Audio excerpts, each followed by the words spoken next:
Okay. Previously on AMC's The Tower. Oh, like what I was doing was more cringy than that. Okay.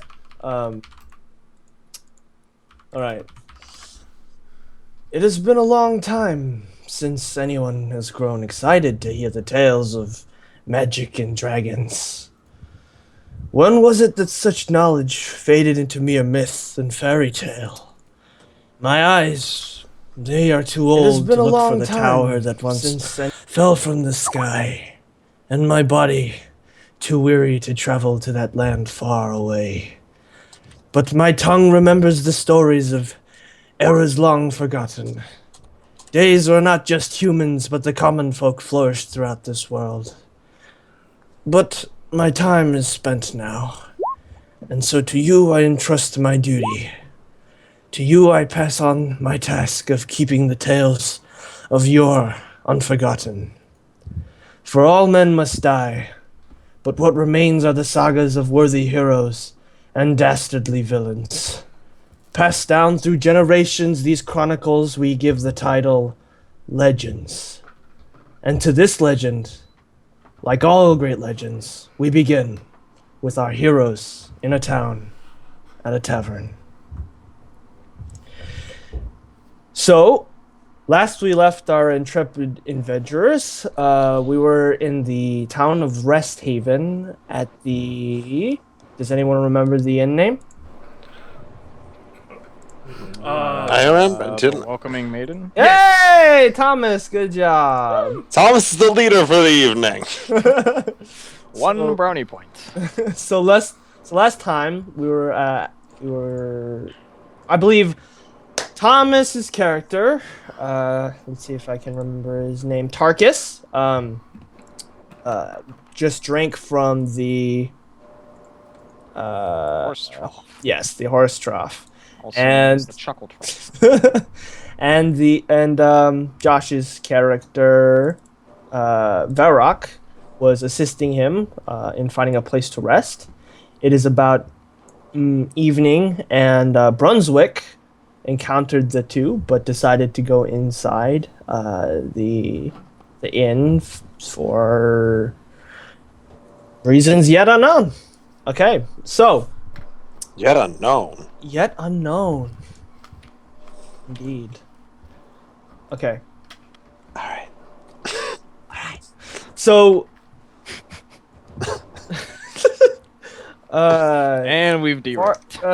that's your fault. I was I doing didn't do anything. I was just saying alright. Okay, so Varrock and Tarkus, you enter the inn, and you see. I don't remember how much you remember for the last campaign, so I'll just rename what you see. You see that even though the sun has not set, there are plenty of well-armed men, of common townsfolk of all sorts, heavily drinking and in huge merriment and very drunk. And you see that the tables are all filled, and you smell this just cooking, you think pig from the back. You hear the merriment of the band in the corner. The room is the torches are already lit, even though it's not the sun hasn't come down, and all of this kind of hits you like a wall as you enter the inn.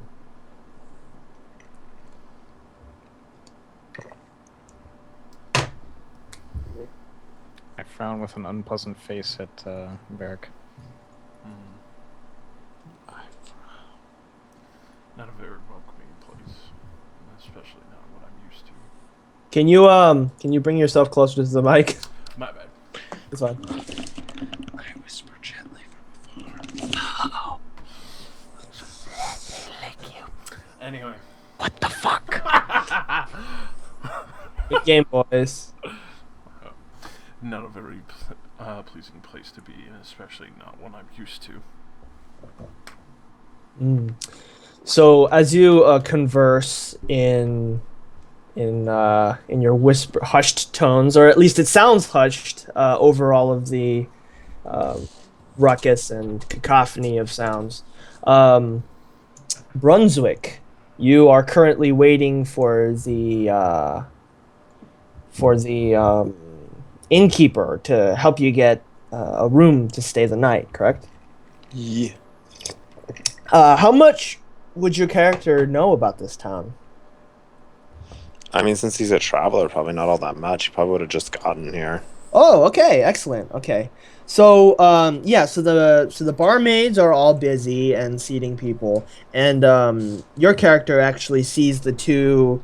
Well, what do you think of them? You see these two travelers that you saw. One was drinking out of the horse trough, while the other was laughing profusely. And they have entered the room and started whispering to each other. Do you make note of this? I mean, I'd make note of the fact that they were acting really eccentrically, and now they're whispering in the middle of a loud tavern. But other than that, no, not really. Okay. So, Tarkus and Vara, what do you do? So there's all sorts of things that you can interact with, any of the people who are passed out on the floor in front of you. You may walk forward to do your original plan, which was to go and get a room. What would you like to do? I was just going to make my way towards the bar and ask if there's any rooms available. Okay. So, how does your character cross this room just strewn with just spilled drink, food, and people lying everywhere across your path? Is anyone in my way? I shove them out of the way with my foot, and anyone who gets in my way, I still shove past them. Ooh, okay, excellent. So then, I will need... Varrock, I will need for you to do... what would be a good one for that one?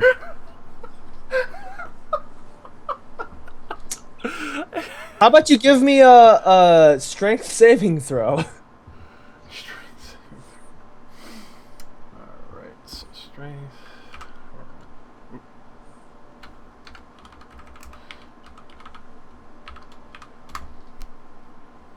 Okay, excellent. So, as Varrock is plowing his way through these dead, these not dead, but passed out bodies. One hell of a tavern. Well, they're dead now.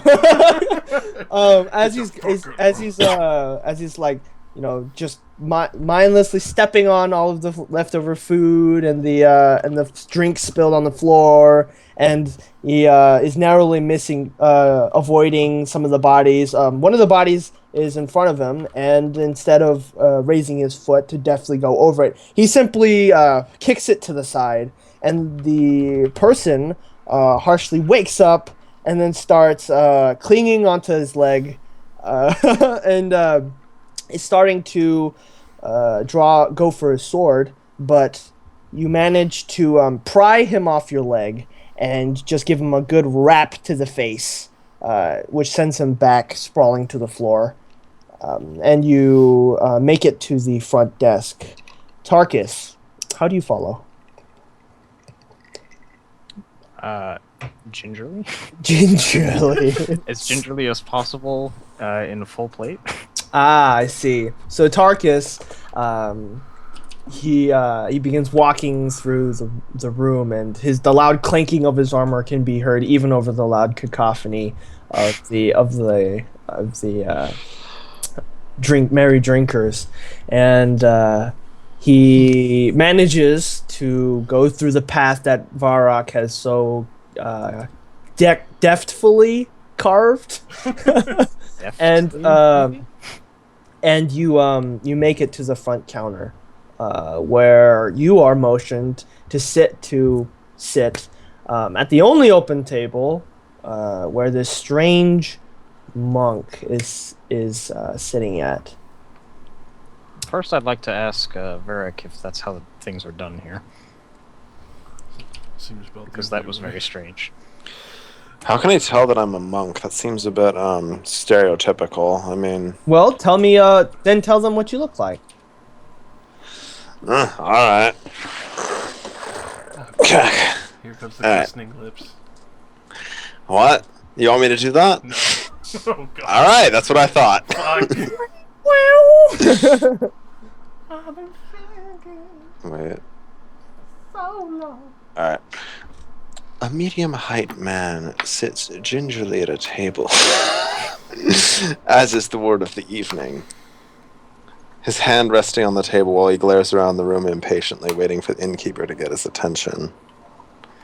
His clothes are well kept, but his face doesn't really seem like he likes to care for that as much as he does his clothes. It's covered in cuts and that kind of deal. He has a rather odd-looking sword and shortish black hair. There you go.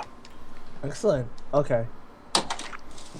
Well then, how do you two respond to sitting? There's this long table, and it can clearly sit some 10 people.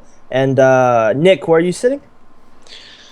I mean, wait, so it's a really long table, you can sit like 10 people? Yep. I don't know, one of the ends. Okay, so he's at the far end of the table. Where do Varrock and Tarkus go? Where do they go to sit? I'm for the most part following Varrock, but I definitely give Nick, a decent head dip. It's not unusual for my people to eat at communal tables. Excellent. It's a Okay. sign of good respect to bow a little bit. How does Brunswick respond? I'm just gonna look at him and kind of nod back. Kind of a monk thing to bow, so I figure I'd be kind of used to it and like respect the gesture. Okay. Excellent. So these two men look at each other and nod, but where do you sit? How do you place yourself on this table? Tarkus takes that as an invitation to sit nearby. Ooh, excellent. Okay. I'm just gonna wait for the bartender because I'm pretty sure none of these chairs can fit me. Ah, okay. So the tall dragonborn continues to stand because sitting is for the weak, and waits for the innkeeper supposedly to come and beckon for them. The whole place is pretty busy, so you might think that it's gonna take a little bit for you to get service, which is indication that something is going on in this town. It's not usual that all of this kind of merriment is happening so early in the day. So you are waiting for the innkeeper, but that doesn't mean that you can't be served. So a barmaid comes forward to talk to your group and asks, "Is there anything that I can get you, you fine gentlemen?"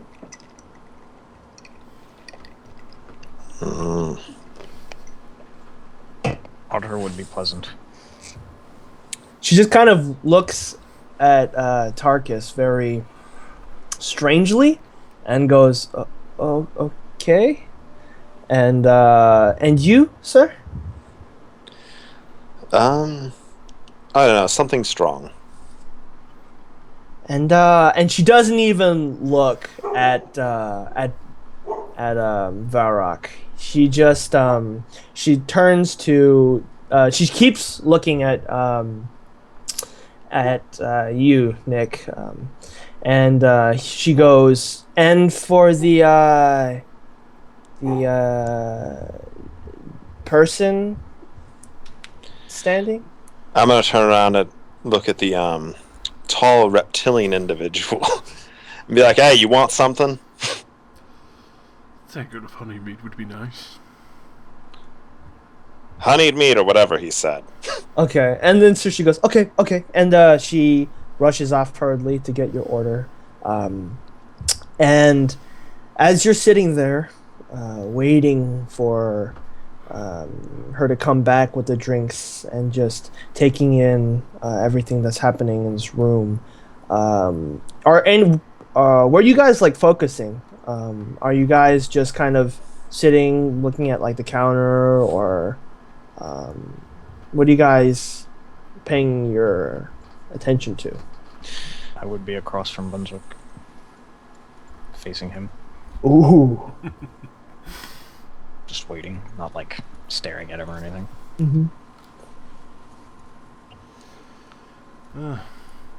Looking around for what might look like the innkeeper.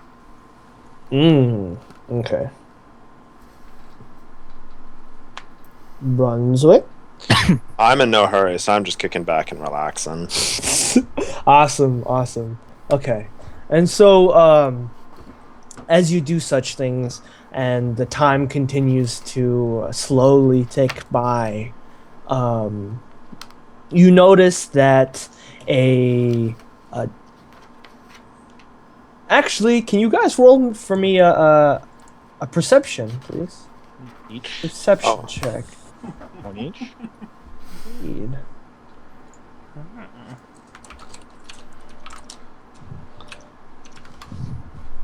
Ding. Ooh. It about fits with what I decided to do, though, so... Okay. So, okay, so Varrock and, actually, Either both of us or nobody else. just Varrock, yeah. So Varrock, you're on high alert. This is a very different situation for you, and so as you're standing there, taking in all of the sights and sounds, you notice a dark hooded figure rush hurriedly into the inn. He's kind of wearing a tattered robe, and he seems very, from his actions, busy, or he's hurrying to do something. Brunswick and Tarkus, you guys are busy relaxing and just staring at each other. Yeah. So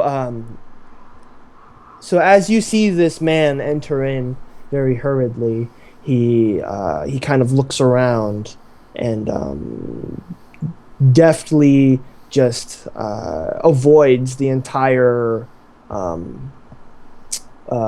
slew of drunk people, and actually goes to one of the corners and sits down at a table, just eyeing everyone who is in the room, kind of scanning it, trying to look for someone specifically. Definitely keep my eye on him and take my tankard and try and move closer without being noticed. Okay, awesome. All right, then I will need you to roll a stealth check.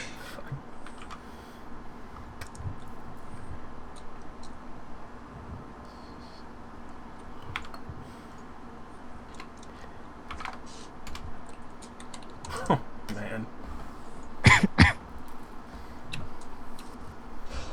Okay, so how about you describe to me how your character gloriously tries to move closer without being noticed. Cheeky gloriously. Sorry. Just pick up my glass and see if there's anything interesting going on at one of the tables and act like I'm going to go over and listen. Okay, so as you go to do something, you totally just bump into another guy, and you spill his drink, and he goes like, "Hey, what's going on? Are you gonna pay for that?" I just lean over and just intimidatingly growl in his face. Okay, roll an intimidate check. Excellent. Just... Do it with advantage. Oh god. So rolled 2d20. Plus 3. I'll do just the one first, and then plus 3 again. Ooh, good thing you had Advantage. So this guy, you can tell that he's not like one of the battle-hardened men. He carries a sword on him, but he looks pretty young. And as you glare at him from under you and slightly reveal yourself from under your hood, you see his eyes open wide, and this wetness starts appearing near his crotch. His friends around also notice, and they just start laughing and just making fun of him, just completely ignoring you at this point. And he embarrassingly tries to cover up the area, and but as you do all of those things, as he does all these things, he rushedly gets up and totally attracts attention to you. And at this, the dark hooded figure looks at Varrock, and his eyes light up, and he starts walking forward to you. Tarkus and Brunswick, do you notice? I mean, how much louder was it than the general commotion that's going on? I mean, it did get it did get a little louder from the laughter of the poor boy who wet his pants. I guess I'll hazard a look. Okay. I think Tarkus is just overwhelmed by the amount of noise in here. So he's not paying attention to anything. Awesome. Okay. So Varrock, this mysterious hooded figure in a dark brown tattered cloak, is walking with purpose towards you. What do you do?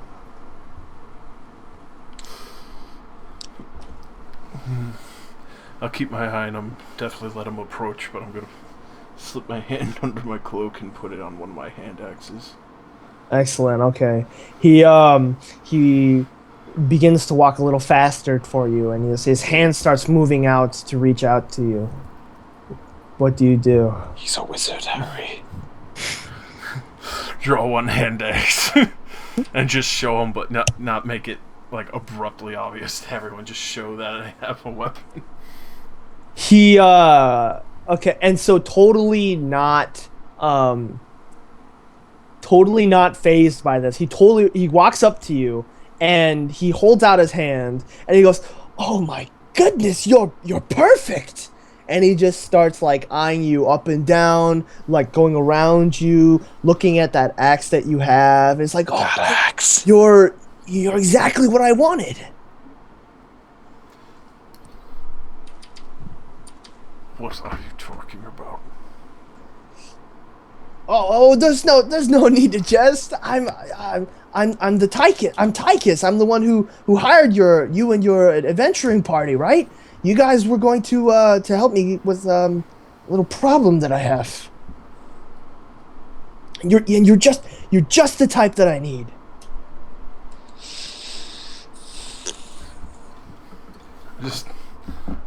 I am curious. What kind of problem is this? What, you didn't read? What? So, you're one of those types, huh? You just, you go get her. I like it. Okay. So, I don't know if this is the best place to talk about it. I thought you had read the letter that I sent to you, but that's okay. You know, that aside, are you guys ready to go?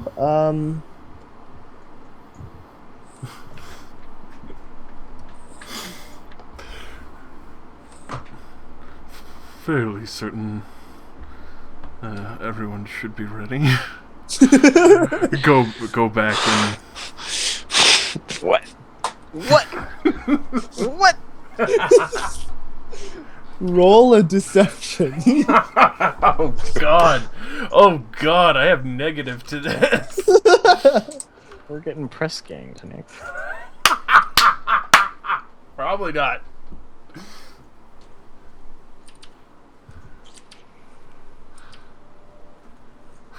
It's a 4. Ain't no fucking way he's believing that. He just so so this man looks at you and furrows his brow and he goes, "Are you sure? Are you messing with me, man? I mean, this was a big deal. You know, I need this under wraps. I need to know you guys are ready. Are you sure you guys are ready?"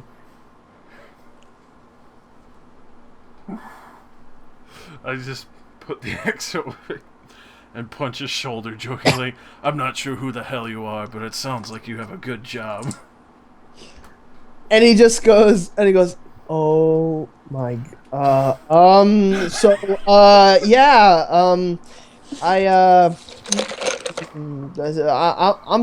I just thought that, and before he can finish his sentence, some people start coming from the stairs, coming down from the stairs, and they look over to you guys and they go, Hey, what's up, Tychus? How you doing?" And he just goes, "Oh no. So just I need you to forget what you just heard. The town is in no mortal danger. Nothing's wrong. I'm gonna go talk with those guys now." And he hurriedly rushes off to talk to those guys, and they walk back up the stairs. And about at this time, this huge orc lady appeared from behind the curtain, and she is just extremely. She's like around like 7'6". She's like extremely buff. Has these scars all over her visible skin, and right now she's wearing an apron. And 10 out of 10. And she comes out to the counter and she beckons. She beckons a barmaid to come over, and which the barmaid does come over, and she just starts berating her, just like, "Oh my goodness, didn't I tell you to go and clean that back area? Now I have to go and get a reorder of this and that," and just totally berates this poor barmaid who's just kind of like shriveling into herself, kind of like making herself appear smaller, and just goes, yes ma'am, and just hurries off to the back room. After which, the orc lady beckons to you, Brunswick. Damn, I should have gotten that. And what do you do?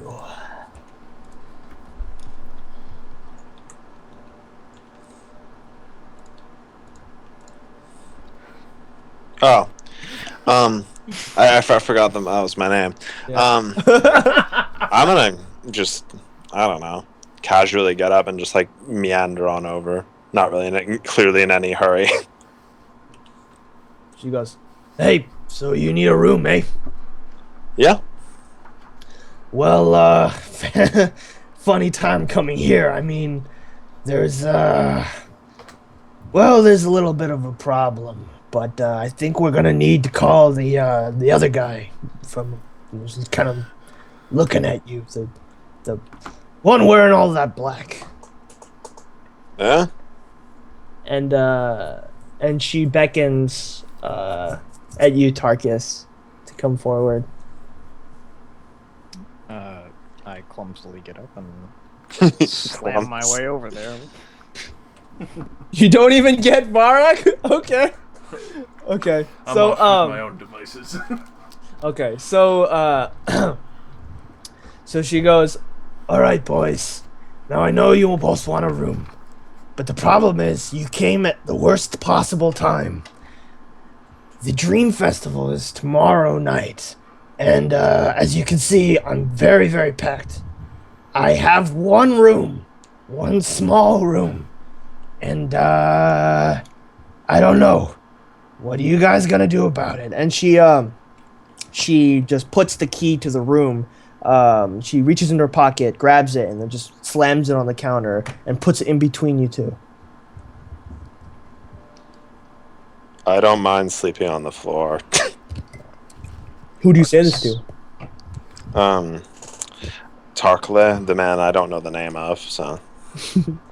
Other man. Marcus pushes the key at Brunswick. I'm gonna raise an eyebrow. What? You don't want the bed? I will sleep outside. Really? Varrock, I need Find you to. another room. Varrock, I need you to roll a perception check. Shit.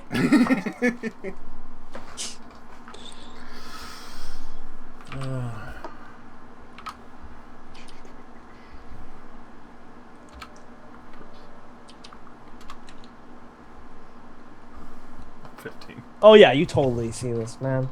You see a lot of shit.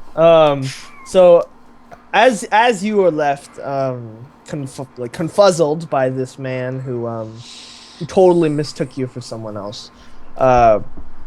You see that your fellow companion has decided to go and the one that you know doesn't have a very good concept of money has gone forward to talk to the innkeeper, along with the other strange man. I just kind of sit back and listen and see if she gives him a fair price. Excellent. So you hear that that Tarkus doesn't want the room.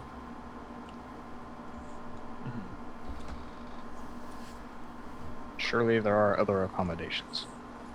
And to this, the orc lady goes, "Are you kidding me? Like, every place is gonna be full. I don't know what you two were thinking, coming at this crazy hour. I mean, the Dream Festival. Have you not heard of the Dream Festival? No, I have not. You must not be from around here, huh? It's one of the biggest festivals in this area. That's why everyone's here right now. What are they here for? The Dream Festival. Do what? 1 minute, god damn it. It's a festival. The sake of participation alone forces them into packed accommodations so that then they can watch a couple people go by on a parade float. It's Disney syndrome. He's a very. Does your character say this? Oh, God. I mean, I don't say that. I was just pointing out the joke of festivals. Is the name of that god, damn it. Where is the name of the god? Ah, here we go. Damn you, God. I couldn't Damn find you. It's a festival to the god of bounty, Halthorn. He's kind of watched over this town and let it prosper to this property that is well perceived by the population and by the area. We're a very prosperous trading town because of it, and it's why there was that huge outdoor market. You don't get that everywhere you go. Certainly not.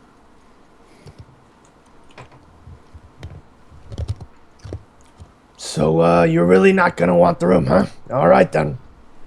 And he turns to you, Brunswick, and he goes, "That'll be 5 gold." I'm gonna assume that's the festival tax. I'm gonna give her 5 gold. You're gonna give her 5 gold? I mean, with how difficult it is to find a... actually, you know what? No. That's too much, yeah. You can roll. Here, let's see what you can roll to... How much? I'm not... I was gonna say, how much? Yeah, that's like half the money that I have. When Dad is here in 2 when we're gonna be done. I don't know. Please close the door. Thank you. Okay, so let's see. What can you roll? You can roll Persuasion. Insight? insight. Insight's good. Good. I got it to a wisdom skill. Let's take a look. What's my bonus to insight? That's decent. Gives me an almost chance of doing something good. Oh! So, in entering the town, this isn't your first rodeo. As a traveler who's gone to faraway, places, you totally know what a festival is, and what the what happens to cities to like this, that when they have a kind of like a it's kind of like an excuse to party. They claim it's a festival to the gods, but it's really just a time for the city to go, celebrate tradition and go into merriment for various reasons. And you know that inns just get so full, especially the day before the festival, because people from all over come to that town to celebrate. And you're probably not going to get another room elsewhere, especially at like this time of day, and so that's why it's so expensive. But you can probably barter to get it down. I don't know. My guy isn't too good with people. I'll just give her 5 gold. What the hell? Okay, all right. So she goes, all right then, and she pushes the key fully towards you, and tell me, we haven't actually decided, what does the gold coins look like? Oh, we didn't decide. Mm. I don't know. Like, is it like, are the gold coins like locally made? Is it like made by like mints from different nations? Is it like? Yep. The idea of the weight of the gold is what makes it worth something. Mm-hmm. Okay then. So Doubloons. so I'd say that the gold coins that I would have would be like individually stamped with just like a number of like how many they've made, and that's it. They were like money given to the monastery to buy supplies. Oh, awesome. So as you place these 5 crudely shaped coins that have the numbers, we'll say 67, 93, and 110 stamped on them, and so on. And as you put it down, the orc lady looks down and kind of just curiously picks them up, looks at them, and then kind of like bites into one with favorable results, and then just pockets them. And so at that, Brunswick, you have access to your room, and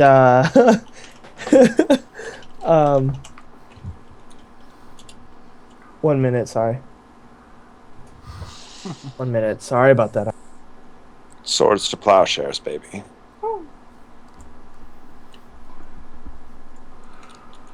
Intermission. Hike. So, how many you get? Well, I know Tarsk is wearing armor.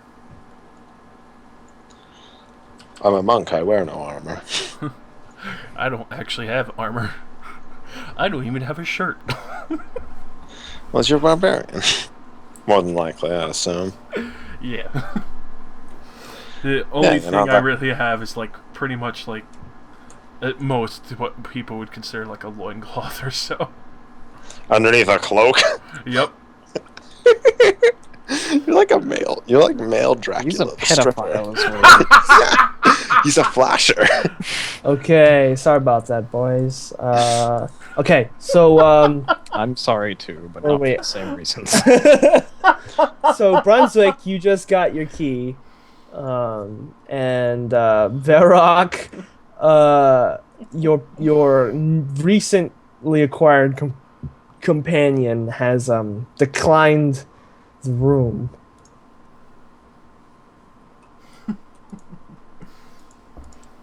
What do you all do? I'm just gonna ask Tarkla again. Like, are you sure you don't want the bed? I can sleep on the floor. I don't care. There are no other rooms anywhere? I mean, that's what she said. She's an innkeeper. She'd know that kind of thing more than likely. She said it, and also you know that. Yeah. Well, I mean, I'm just justifying my own knowledge. All right. I'll come over and just tell him, it's like, if you couldn't get a room, it may seem like a better idea. Simply because it seems to be many shady dealings going on up there right now. Shady. Slim shady. Someone with a business proposal that he didn't want anyone else to know.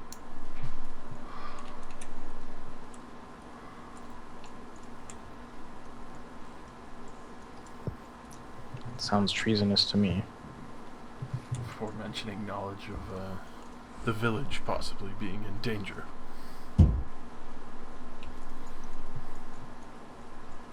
Now that's just downright irresponsible. I'd say they're in plenty of danger of just going to hell at this rate.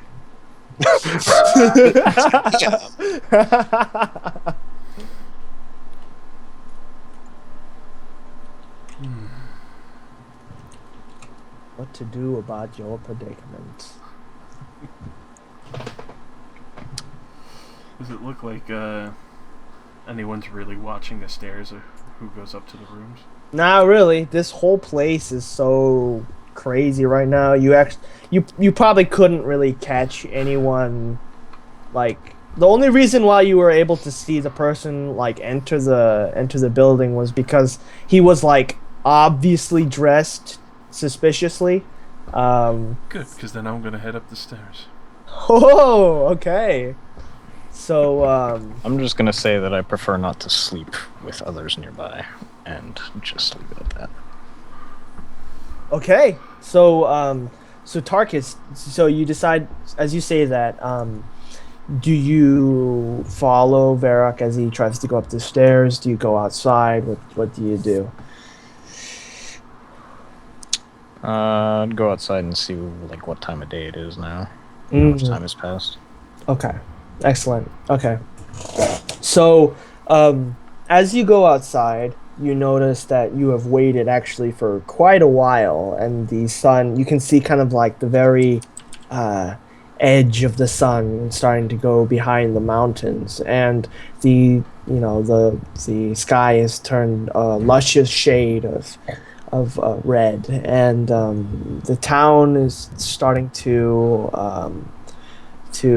quiet down, and you could hear the loud ruckus inside of the inn, muffled by the walls, but still very much alive. And as you look down the street and see a lot of the buildings' lights turned off, you see a few of them occasionally, like down the village, like also turned on, and you assume that like that may be another place where people congregate.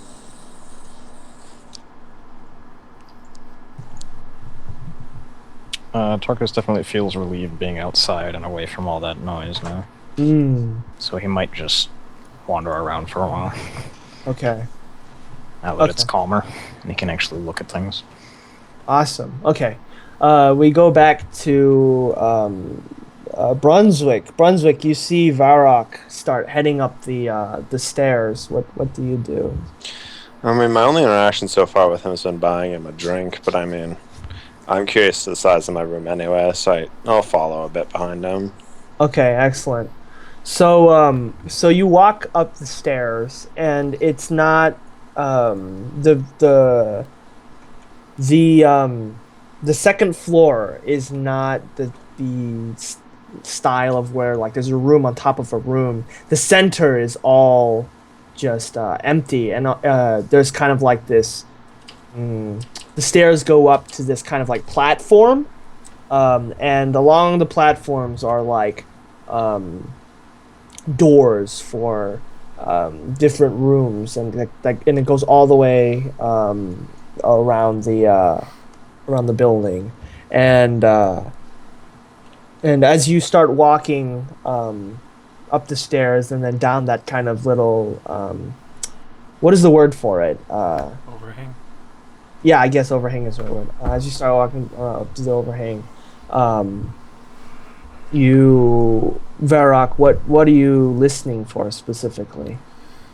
Oh, I'm gonna walk casually, as if I was just going to a room, but trying to listen for multiple voices, and especially for the man who was talking to me earlier. Okay, excellent.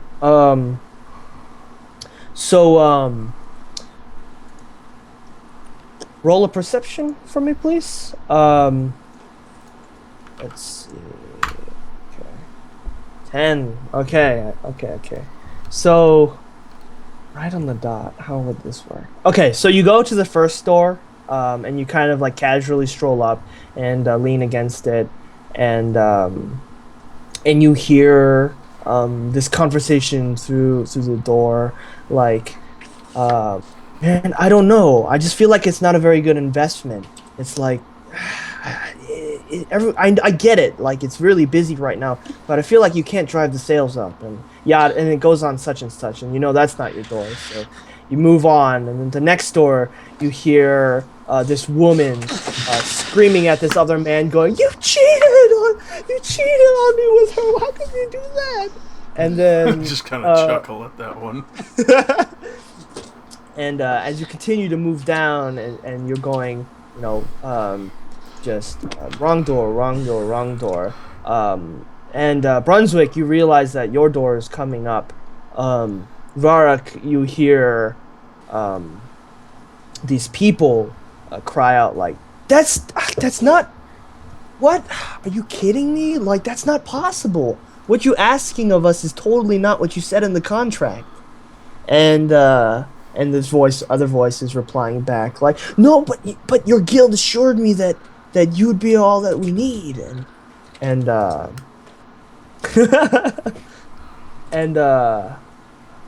and you hear that, you know that voice is the man that you talk to. What do you do? Am I almost at the end of the overhang? Like, does it have a dead end? No, there's a little. You're near the end. What's it called? Brunswick room is at the end. It's the room that no one wants, so that's why it's left. I'm gonna listen for a little bit longer and then walk down to the end and wait for everyone to leave so I can approach the guy again. Okay, so you hear the argument go on. Something about contracts being incorrect. Something about a guild. Something about goblins. And then the door abruptly opens up, and 4 or 5 people step out of the building, or out of the room, and just kind of hurry off. And you see the hooded figure kind of looking a little down, step out of the room, and put his hood back up and start walking away. Just yell out for him. Didn't work out well? And he goes, "What?" And he turns to you, and he goes, "What didn't?" My lady. Just walk up. Just head up, very cocky. Goblins is all the matter. And then he goes, "Oh, of course you heard. Listen, I'm sorry that like I bumped into you and confused you with the wrong person, but like I'm really busy right now, and I gotta take care of something. So it sounds like those weak-livered fools couldn't stand up to a few pesky greenskins." Roll persuasion with advantage. Ooh. Fuck, I have a negative. That with advantage. Jesus. He's gonna need it. Oh yeah, I'm not persuasive at all, so 15. Okay. That's moderately persuasive. That was good enough. He goes, yeah? And he just kind of looks you over again, and he goes, and you could do something about a few pesky greenskins. I'm sure for the right amount of coin I could. Obviously, I'm well equipped enough, and I'm not about to walk away from something that I could step on and have die in front of me. Well, here's the thing. I do, as much as I do appreciate, a small, unit, so that, because this is a little covert, but yeah, I can't just entrust it to you. Do you have anyone that could go with you? I think I know 2 people who go with me. 3. How about this? I'll you wait right here, and I'll come back. I'm gonna go try to get the people who just the people who just walked out from the guild, and maybe you guys could all go together, and maybe that'll be enough for them to listen. I just kind of rub my chin like, do you think I could trust these kind of people to watch my back? They're from the guild, so they come highly recommended. They're not as scary as you, but you will need a few more friends, if you will, if you wanted to handle this many said greenskins. Very well. I'll wait here. Okay. Brunswick, what do you do? I mean, did I hear all this? Yeah. It's, I mean, it's right outside your door. Yeah, if you want to hear this, you totally can. You can go inside and shut your ears and go like la la la la if you want. But I'm gonna walk by and say, if you need me, I'm gonna be in the room at the end of the hall. I need a nap. Awesome. Okay. So Tarkus. Mm-hmm.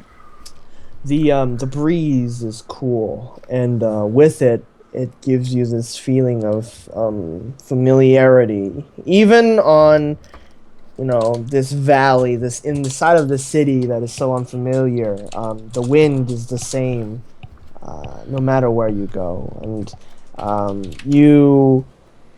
it's cool on you in your armor, and you have some time to recollect as you take this stroll at dusk. It's very quiet, and you only see the occasional few people hurriedly going to their homes. What direction do you go? What general directions did you go? I'd be following the main roads, just, pacing kind of. Okay. So, as... I've pretty much resigned myself to sleeping outside at this point, so I'm in no hurry to go anywhere. I see. Okay, excellent. So as you stroll around the city, around the main roads, and start seeing the kind of just small establishments. It is a relatively big city, but it's not. It's like a bunch of small houses put together. There's no typically there's like a keep and a castle in the middle of the city, which kind of spawns around it. But in this city, there's no keep or castle. It's just a bunch of houses, and they're nice looking. The whole area is very organized in terms of there are these districts, and you read district 1 or district such and such as you walk down the main street, and then pretty soon you get lost. What do you do? What does the area around me look like? The area around you, as time has gone by, it has gotten quite. It's just before. There's still a little bit of light, and it's just before the stars start shining. So it's the lamps are lit, and the street lamps, and there is a fountain, but there doesn't seem to be really anyone around, and you being unfamiliar with this city, it just looks like another one of those crossroads where the main roads kind of meet. I'm not too concerned. If I had to pick a direction, it would be whichever way the wind is blowing. Excellent, excellent. Okay, so as you follow the wind, you see these groups of people, 4 people, talking very loudly with this hooded figure. And how do you react to this? It's very unusual that they would be doing such a thing at this hour. I'll just listen in and, do that slow walk thing where you act like you're passing, but you're really not. Excellent, excellent. So you listen in and you hear this hooded figure talking to this man dressed in moderate armor. He seems like a very fiery fellow, and he's just saying like, "Listen, I got 3 more people to come with you, and that should be enough, right? 7 people is plenty enough for this." And Hans is, the person is going like, "Well, like, I don't know. That's still, barely enough. You said some like 40. Where the hell did 40 goblins just suddenly appear at the edge of our city? They never come this way. Leave it to the army or the militia or something, man." And the hooded figure is going like, "No, I can't. That's the thing. They don't want to deal with this, and I've been told to resolve this, on the side." How do you react? I'm not concerned about butting into the conversation, so I'm just going to do so. Your law enforcement does not handle security issues. And the hooded figure goes, just turns to you, Tarkus, and he goes, "Oh, not another one. I'm just not cut out for this." And Hans, the stranger goes, "And you are?" I am Tarkus Erthelborn.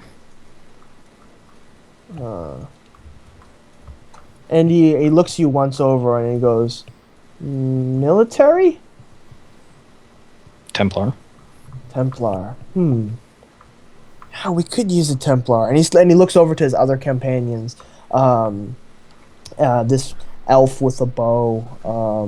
This older looking man with a staff, and this younger looking female with also with a more ornate staff, and they're just talking amongst each other, and they go, "Well,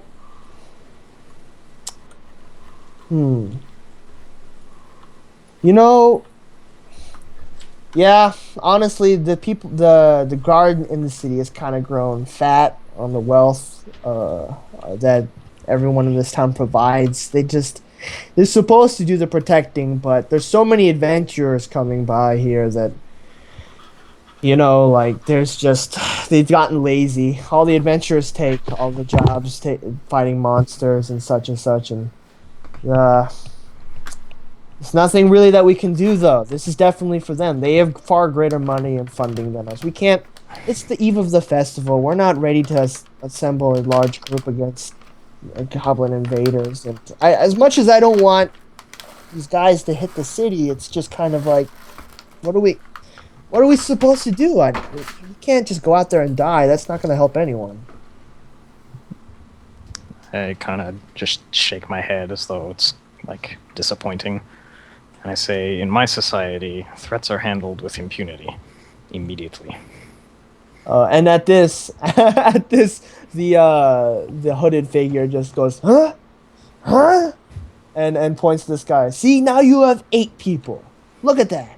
8 people. That's plenty enough to fight them." I hold up both of my hands like, whoa. That's in my society. He goes, right, about payment. Yeah, you'll definitely get paid. Right now, huh? What? Does Tarka say that? Yes. Okay. He goes, what you don't like? What would you want to do this? Nothing. I am not available for this. What? You were just inquiring about this. What are you talking about? I'm not a member of this society, and I am on a holy quest, and I have other things to do. And the fiery fellow is kind of just has been rubbing his chin and been looking at you and goes, "May I inquire what this holy quest is?" No. You Templars are all the same. Well, I suppose that's I don't think 7. 7 seems barely enough. All right, fine, but I'm asking for double. And at this, the hooded figure goes like, "What? You know what? Fine. If you're gonna do it, fine. Meet me at the edge of the town on the east side tomorrow morning, 5 a.m. sharp. As soon as the merchant bell tolls." And at this, Hans holds out his hand and shakes the hand of the other man. And Tarkus, you get the impression that some sort of pact was kind of created at that, and they both start, walking their separate ways. And you realize that you are now left again. You can still kind of see them in the distance, but you realize that now you're left again without a guide.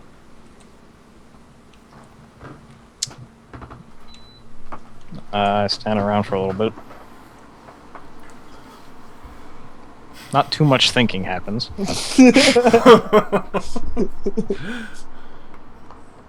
And then I just wander off. Okay, so before you take your third step, Wow. specifically the third. You get the first 2 free, but the third one you gotta pay for. Indeed. The female with the staff that you saw walks forward, and she kind of like tugs at your plate from behind you. And she goes, excuse me?" Yes, miss. And she goes, "I noticed that you're kind of wandering around. Do you have a place to stay?" Well, no. The rooms were full. Yeah, I kind of figured From that. what I gather, I don't get a room simply by being an elevated member of society. And at that, she kind of just like laughs, like, "Where do you come from?" I doubt the mountains would be in view, so I'll just point in the direction. There, huh? Okay. There's mountains there. I live atop them. Ah, and at that, she kind of scans you over, for a little while, and let's see.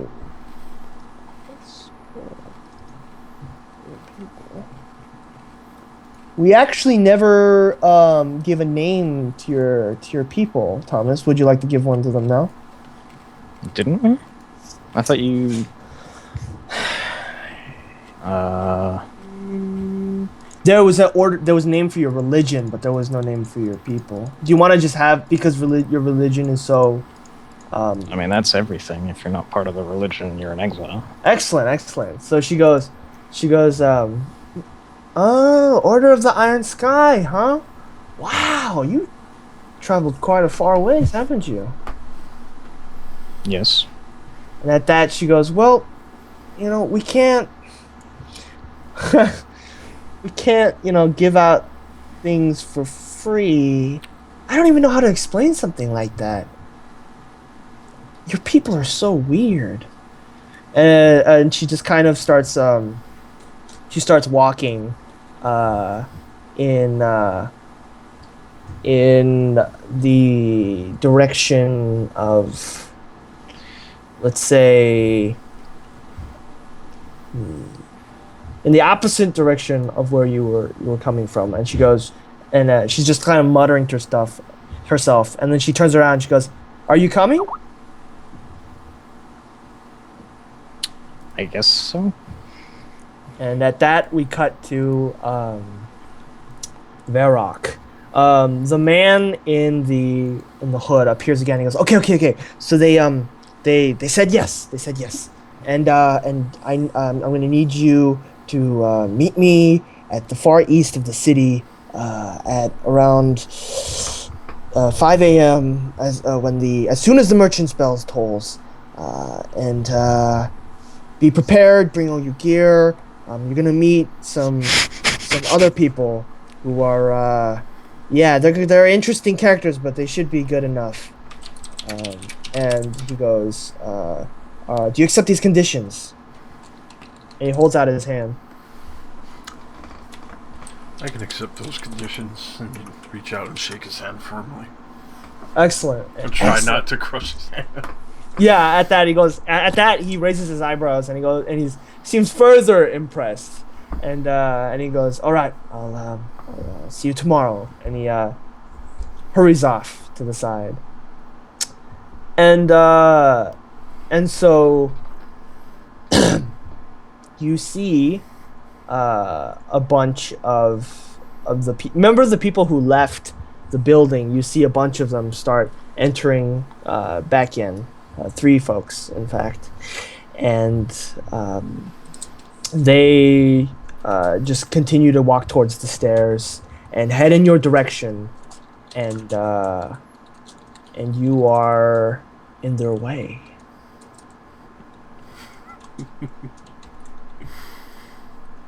So these are the people that he was talking to before? Mm-hmm.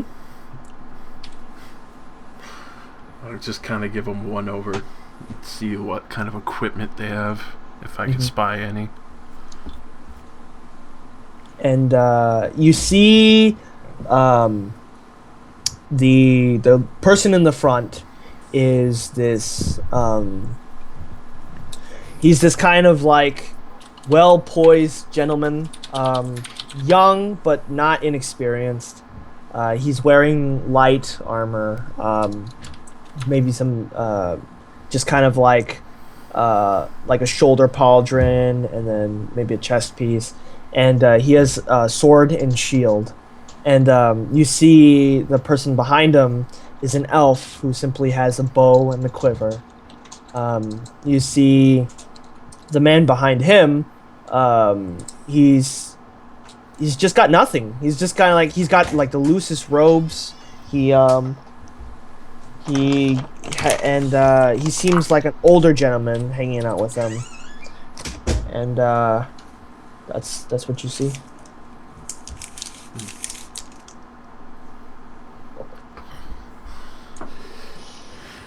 I'm gonna turn around and go to Brunswick Store. Okay. And so at this, the other members file into the room. It's next to you, and I was about to say the smallest room in the entire inn has 7 people. No, and so you enter as you see them file into the room next to you. The druid kind of stops and then looks at you and then kind of smiles, and tell me, what is a hand sign that your people would know?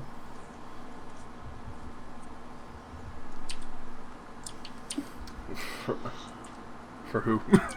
For you, Ver. Shape Oh, of shit. an L on her forehead. Oh, God. The older gentleman looks at you, at Varrock, and smiles and just makes a hand sign. What does he do? Oh, man.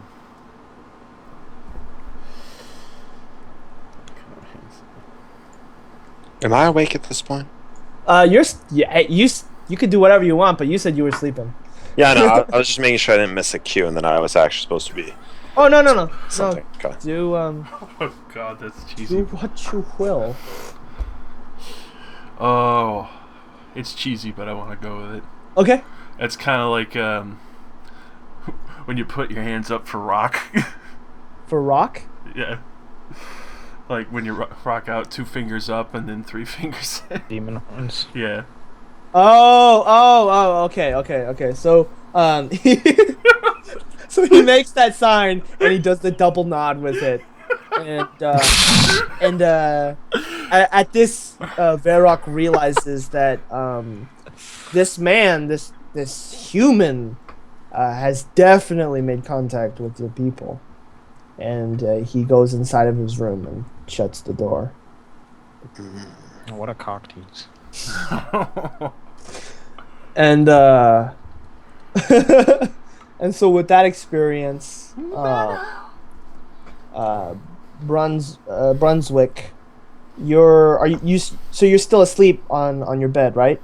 Either asleep or meditating. Either one, I wouldn't have heard anything. Well, here's the question: were you on your bed? I mean, since nobody else wanted the bed, yeah. Okay. So what's it called? Varrock, you go in and you see that Brunswick is fast asleep already on the bed. This is a very small side room. It's cozy. It's not like it's dirty. It's very simply dressed. There's just a basic bed and a drawer and like not a lot of space. And for your big frame, you could maybe like lay down on the floor and like cover the entire floor, or the entire side of the room, so that like you're not blocking the entrance, but because the bed is on that side, but you would definitely barely like fit. How do you like arrange yourself?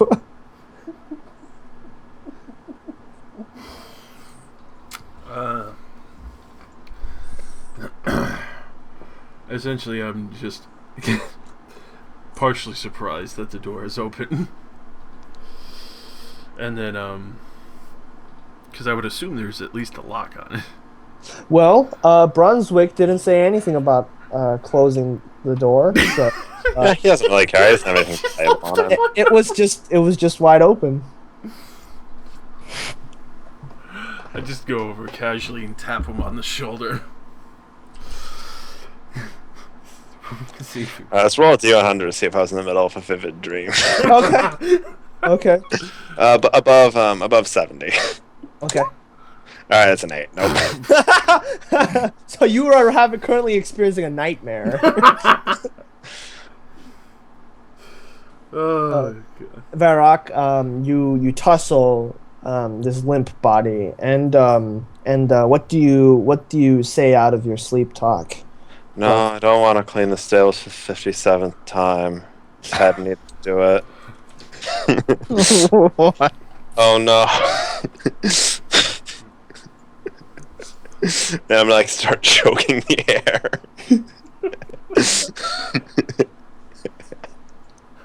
Varrock, how do you respond? I just look at him and just casually say, well, I could tell you definitely have killed plenty of people. It's more of maiming, honestly. I stretch.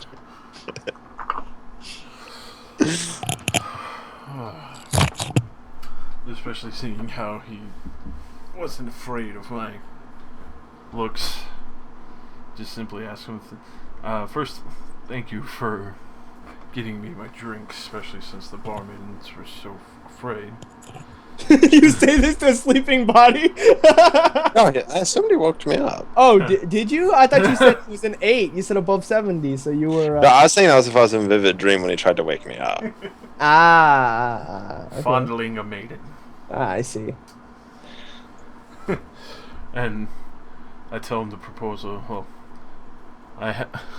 I've have this proposal of going out to wipe out some goblins for some gold, and I was wondering if you'd be interested in that.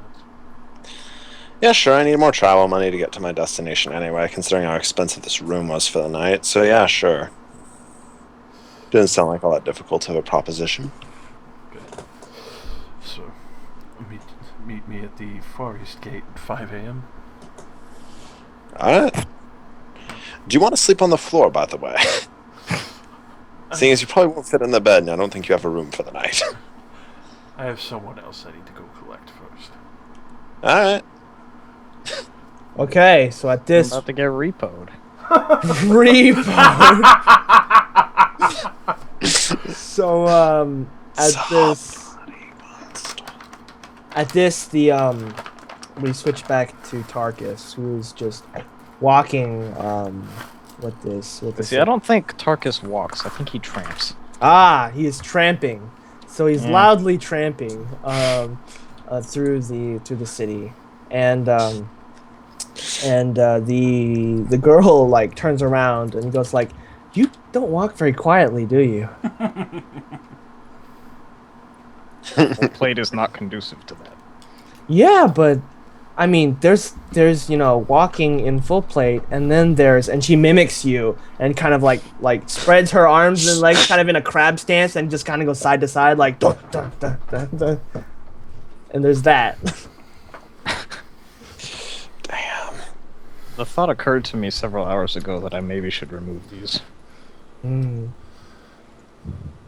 Where did you get such nice armor? I mean, you have the sigil of the Order of the Iron Sky. I guess your temple gave it to you, but I've never seen anyone with something quite as black as that.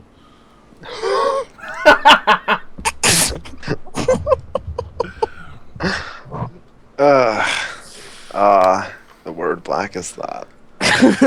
The phrase, you mean? Word and phrase.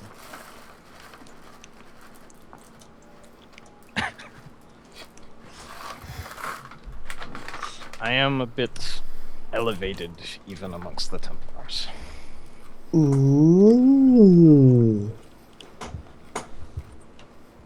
And you notice, or do you notice? Please roll a perception check. The answer is no. Natural. Okay. Holy shit! Okay, so like, you have in one of those rare moments for you, you have this bit of clarity, and you realize that the street that you're on is actually the same street that you were that you started on, and that you are heading to this infernal loud ruckus again.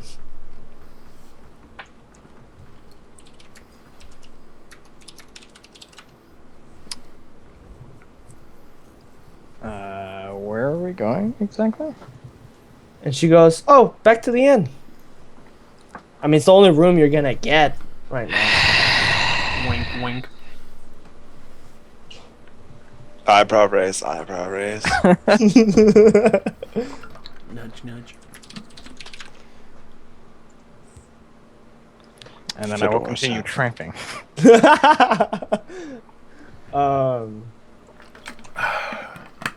Anyway, so Your kind are far too noisy.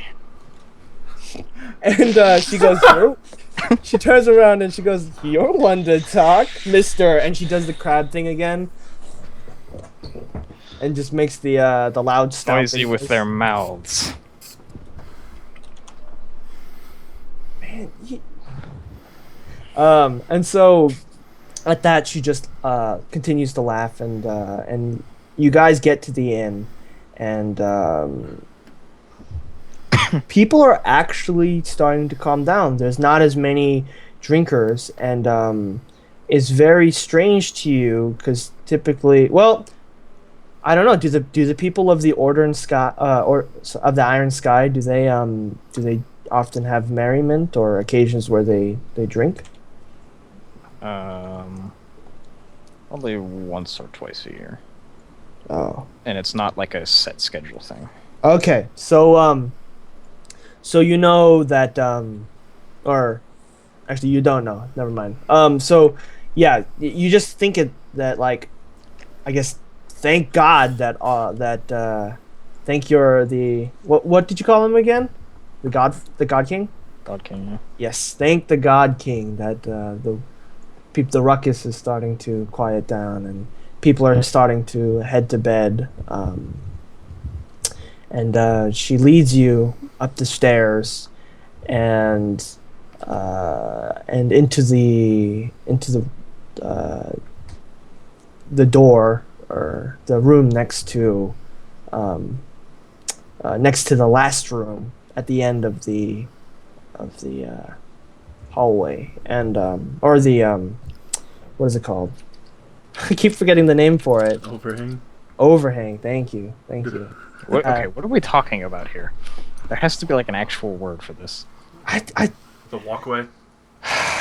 It's like, do you guys know what I'm talking about? Like, it's like Yeah. this. Not like is it one of those like hotels where they have like a This is like all of the rooms are like facing the same way. There's only one row of them.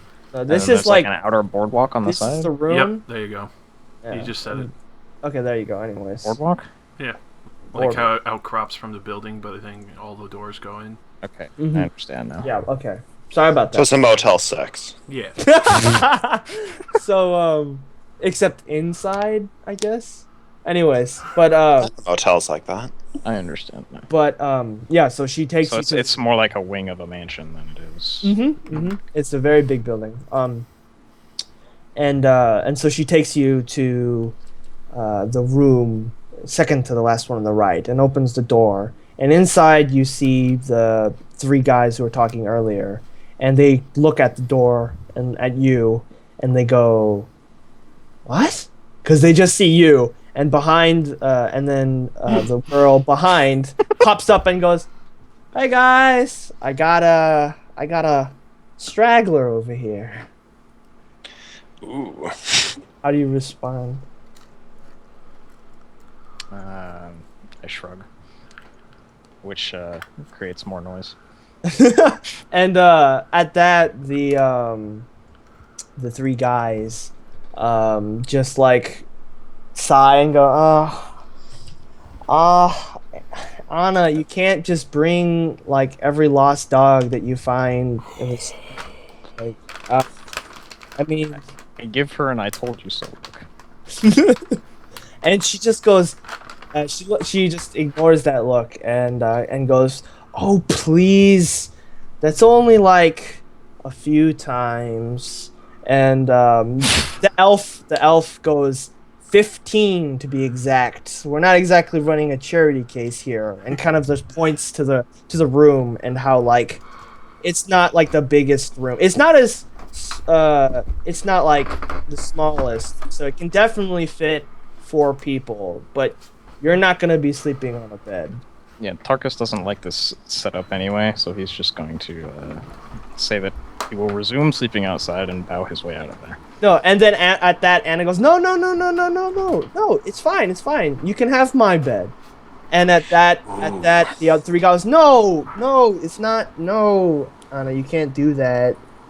And at that, the fiery gentleman who was arguing with the other one walks forward and he goes, "The name's Hans.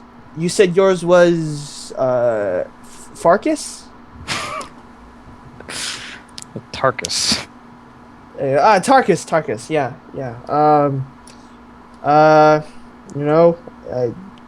You can take my bed. And at that, he goes to his bed and starts taking his stuff off of it. And then the elf walks forward and goes, "The name's Loki. Nice to meet you." And the older gentleman stands up and he goes, if introductions are supposed to be done now, I am Randall. It's a pleasure to meet you, Sir Tarkus. I bow to each of them slightly in turn. Okay, excellent.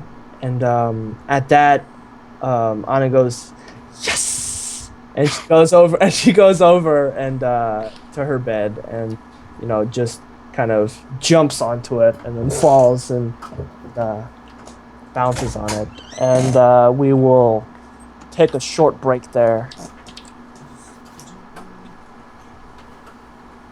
I will talk to you gentlemen in a couple of minutes. Alright. What is it? Everyone, get John Cena ready. I'm just gonna be John Cena-ing it up. I'm John Cena. Ba-ba-da-ba. A steel cage shoots and ladders match. Oh god. What is this meme ass shit? How did I manage to get roped into this shit? What at? Dude. I got played. Alright, okay, here's what you gotta do now. You gotta walk up to her while she's sleeping and just stroke her hair. Oh god. Don't be creepy in any way. Yeah, it's not creepy that I just Please walked- explain to me how it is possible to not be creepy while stroking someone as they sleep. Say you're a professional.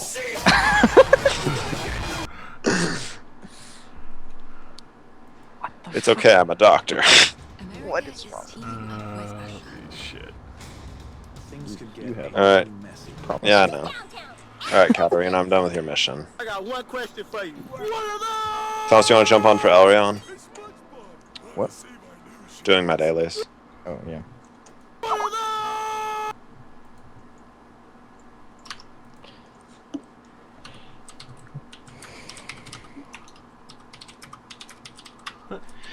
Man, I went and got a clear mind gem. My DPS is actually good now.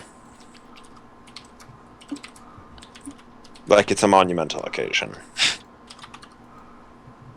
What's a monumental occasion? The clear mind gem gives me 50% extra spell damage because I'm not reserving any mana, because I don't have mana. Nice fucking meme. That's right. I have to ask, like, magic item wise, like, what do we get? I think he was joking. Well, No. we still I have, have magic. Yeah. Yeah, they're just like heirloom type shit. We haven't acquired any magic items. Like mine is the helmet with a spell attached to it. But I can trick. Mine is the great axe I stole upon escaping slavery. I'm just gonna I hold down must right have click made and win this. Alright, well, I mean, I guess you're just gonna do that since I don't have my 5 lane. Just look at this shit. I don't even have to aim. I am slowly running out of mana though, so there's that. How long do we have to defend it? I'm not even given a timer. Okay. Well, I talked to him. I got one question for you. Nice Ooh, Chaos Sword. Sweet. Help me recoup the loss like the 6 chaos I just spent increasing my DPS by 50%. Wow, what a loss. That gem is so effing good. It's also with them, Crusader. Elrion level 5. You wanna do my dailies? Yeah, sure. Have you done all yours? I had just done Curry. I didn't get you for Varici because I figured I was gonna mess it up, but I somehow managed to do it. When it was keep all the guards alive and I'm an Ice Nova build. Okay, so I just got super trolled. Freaking, Happy birthday to someone. Magic item. freaking, like, they were like, okay, we got the cake, and I'm like, oh, okay, so it's time to, you know, that's why they're telling me it's time to say happy birthday. So I go outside, and I'm like, happy birthday to you, and I started to do the whole thing, and then they're just like, what? We're not doing it now, and I'm like, what? And they're like, yeah, we're gonna do it after dinner, and I'm like, it's 9 o'clock. What? Do you need to break for like a while or something? No. I'm just gonna be randomly called away again. I mean, on the What subject a of that, supportive older brother, man. What the fuck? You're not supposed to be like me. I don't even know what that means. I'm not very cynical of the world and other people. So, but I do not give a shit about birthdays. Anybody's birthday. I'm pretty much Thomas, the it's my same. birthday. It's so pointless. Yeah, I know. Like, I don't mind a celebration of somebody's existence, but why does it have to be on a particular day? Man, Thomas is like, that's too mainstream for me. No, that's not why. It's because it annoys me. Uh-huh. You could just think of it as that's the day you flopped out of your mother's vagina. Oh yeah, what a wonderful act to think of. I'm so good. happy. All right, Thomas, just time limit assassination, easy peasy. Sounds like What level's this this map? game is. 44. Also,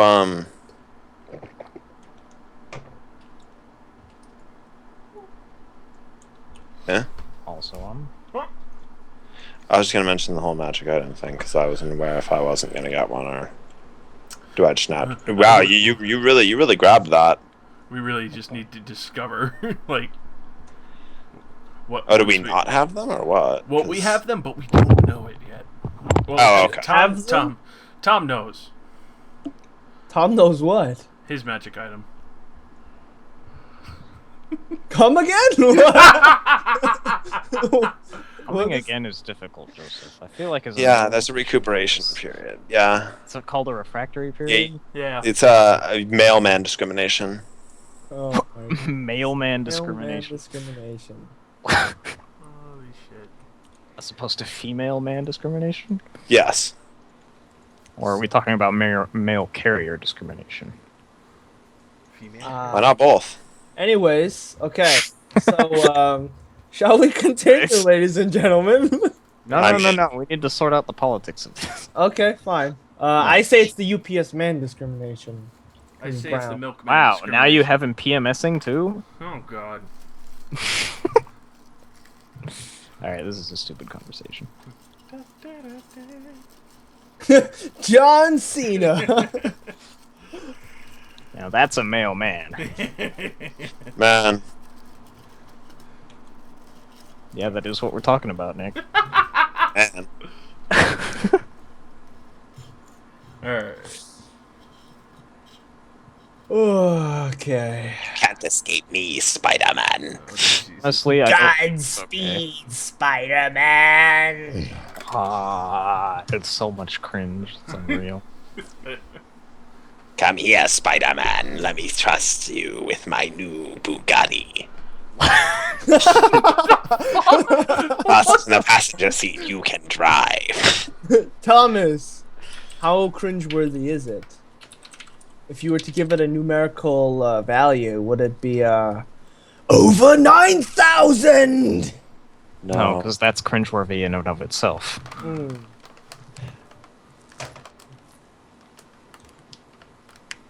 Okay, so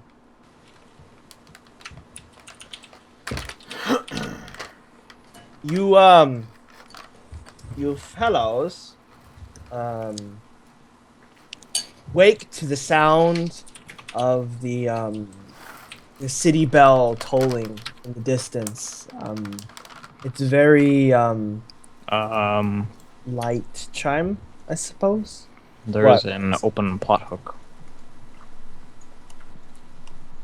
I mean, I just assumed that you guys went to sleep now, but if you want to continue. No, that's not what I'm talking about. There may or may not be a dragonborn barbarian wandering around looking for someone who isn't there. That is a good point. Did you leave? Yeah, I went to Oh. You said he was gonna go repo me. Oh my goodness, I'm so Uh-oh. distracted today. Okay, then let's go back to that. Yeah, the thought of your Really? little brother, man, it's just too much. You leave my little brother out of this. you Oh motherfucker. god. Okay, so let's go back to that. So Varrock, you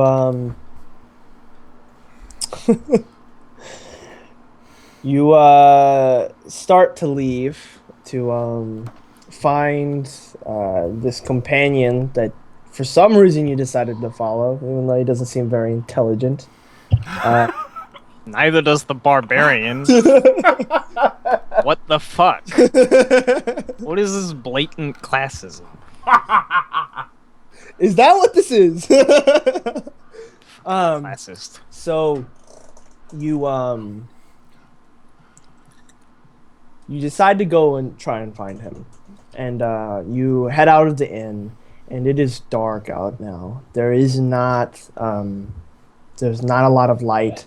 The street lamps are few and far between, and the crickets have started chirping, and the stars are numerous in the sky.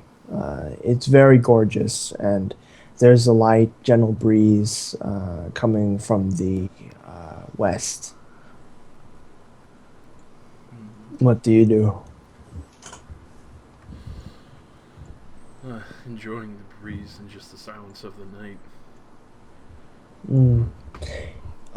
As you stand there and take in the sights and the sounds of the night, you just noticed how amazingly quiet it is in this town. A complete opposite to how it was just a couple hours ago when it was bustling with the market and the inn. And you continue to take in these sensations, and you see no sign of your friend. Mostly because it's black and your friend is in black armor. Yeah. You got wrangled by a female, so you're not in this. Oh. You're not in this at the moment. But I gotta avoid the repo man. So, He'll take me back to the slammer. I like the term wrangled. wrangle. Obviously, there's no way I'm gonna find him. So, before I head back, does it look like there's any interesting shops? To rob? So nearby on the street, there seems to be a few shops. What actually stands out to you is the fact that these shops are all things that like are not hard to come by necessarily. They're all things that you need like a substantial amount of money to basically gain. So like there's like a clothing shop, but it's like high-end clothing. There's like or at least you can assume so based on the sign. There is all sorts of luxurious goods, and based on what you saw from the open air market, you can assume that that's the main market. That's where most of the business happens. And the building markets are kind of reserved for the higher class, for those who can afford to rent a building on this like almost beachfront property. Very, very expensive property. I'm not looking for too expensive, so.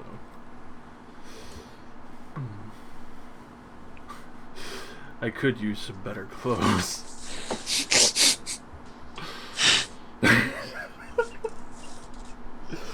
Or any clothes at all. That pretty much. So, I'm gonna go over and see if any of those clothes stores are still closed, or and if there's anyone inside. Most of the places are just shut tight, but there is one place that is open, or at least has a light inside of it, but the door is closed. What does Varric do? As tempting as it is, he's not going to bother, seeing how there's obviously still people going to be lingering around, so he's just going to go back to the inn. Okay. Okay. So you go back to the inn, and still no sign of Tarkus anywhere. So you just do you just decide to go to your room and go to sleep, or do you want to look for him a little further? I'll take up on the offer and go to sleep in the room. Excellent. Okay. So you go back into your room and you fall asleep. and everyone has a restful night. In the morning, you wake to the tolling of the soft but still very audible tolling of the merchant bell. Those of you who have ever been, well, actually, just Brunswick knows that this is the time that's signaled for the open air market to basically commence, and it's rough. And at that point, it's like roughly around like 4:00, 4:30. I mean, since I'm awake, I'll get up and stretch and try to nudge the dragon awake if he's sleeping on my floor.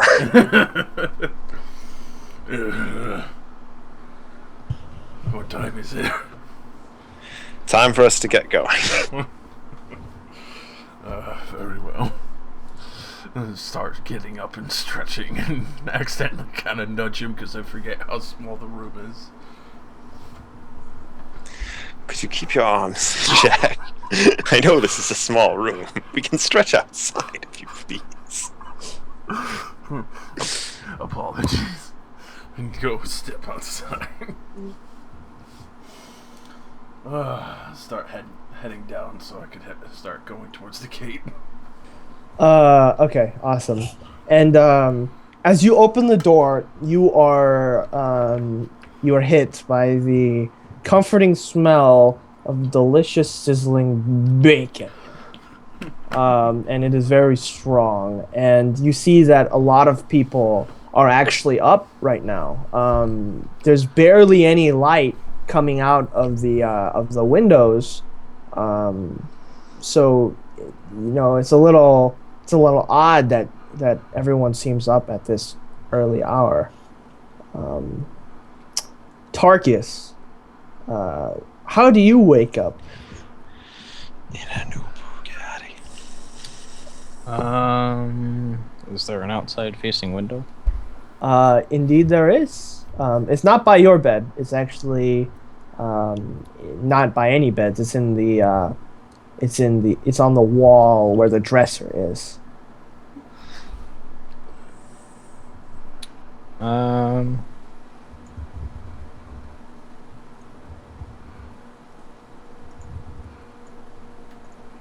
I would say that normally I would wake up much earlier than anyone else. Okay, But let's go with that. that was kind of a late night after an exhausting journey, so Okay, probably sleep as long as I could.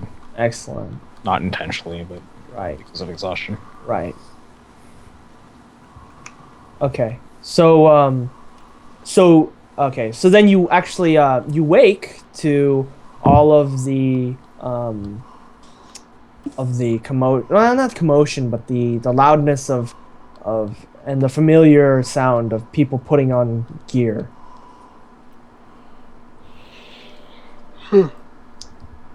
I sit up quickly, as though I'm late for something, Mm-hmm. just instinctively. And at this, the elf Loki says, he goes, "Oh, so the princess has awoken. Good morning, sunshine." I scowl, rub my face, and then pick up my gear. And at that, Anna goes like, "Stop!" and punches Loki in the arm, and he goes like, "Ow!"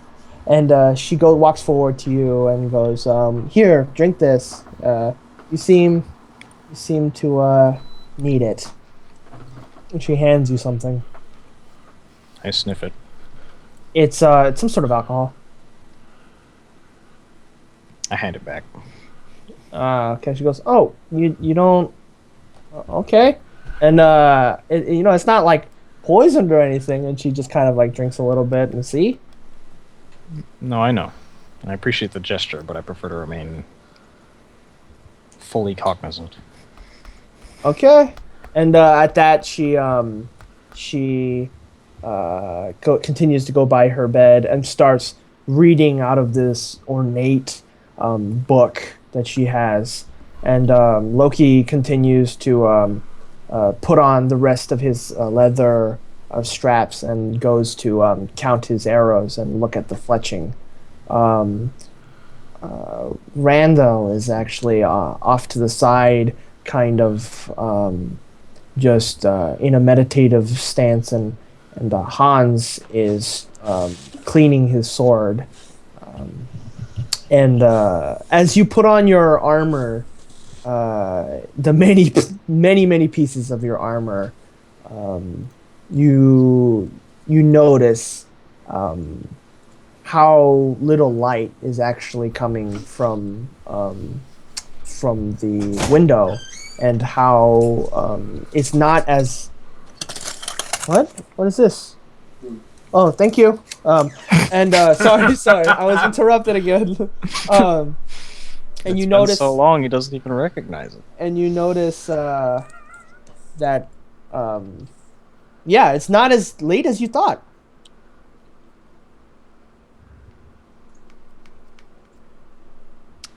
Just observe that quietly and keep going about my business. Excellent. Okay, so as you all get ready, Anna goes, so where are you gonna head now?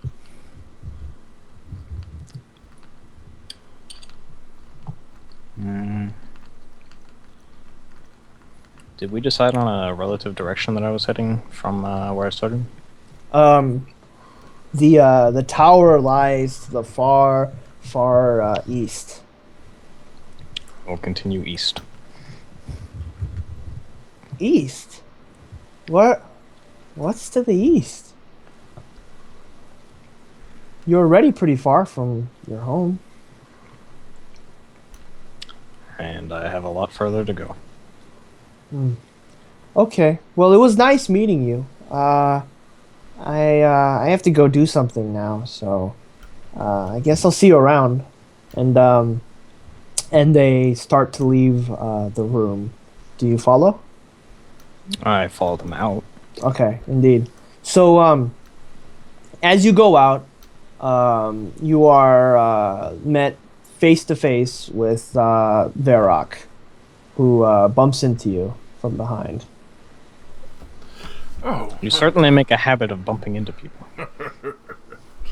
Oh, yeah. It's better than being noisy. Oh. I was looking for you last night, and I have a wonderful proposition to earn some gold, which will definitely help you in your travels. If you would be interested in joining me. Is what you gave me yesterday enough to acquire a horse? Most definitely not.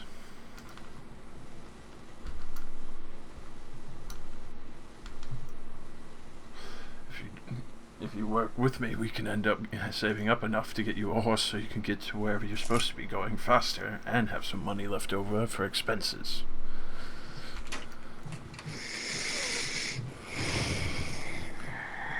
What is it you are suggesting? This simple, noble job of killing a few greenskins, or goblins, is what I mean. Protecting the town, essentially, so it's nothing that you wouldn't enjoy. This is not my town. Oh, people would at least respect you more. Respect does not further my goals. They may.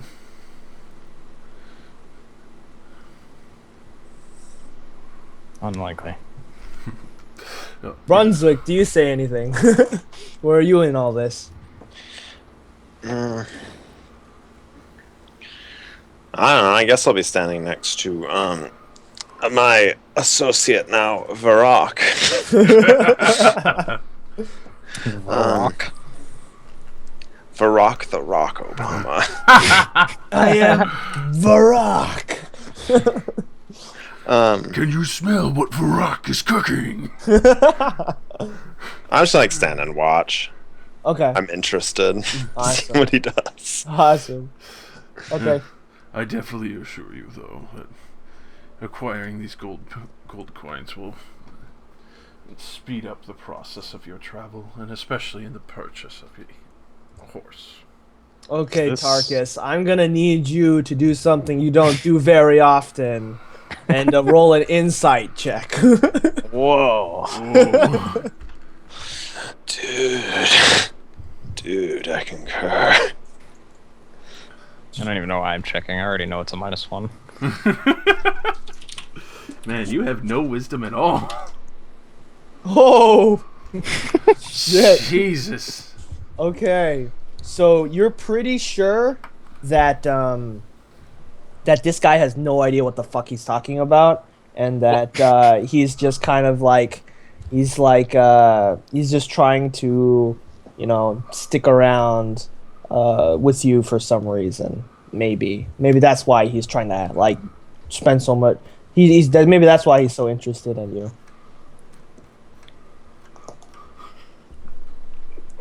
Does this have to do with the shady deal you mentioned? Shady deal. Yes, the one you mentioned last night. A little bit. And I don't want any part of it.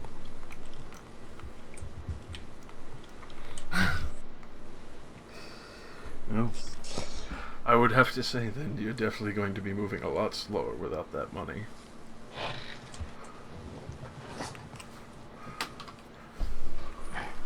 Okay, and so at that Tarkus, what do you do?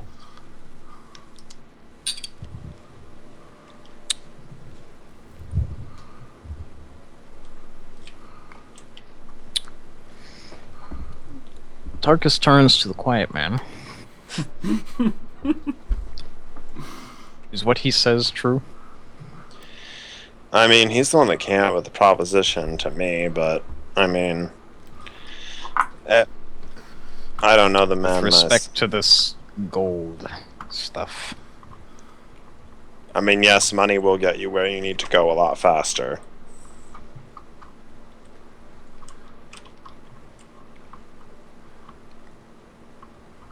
Very well, but I will delay for no longer than a day. Welcome to the group. And trust me, I won't force you to stay longer than you want to.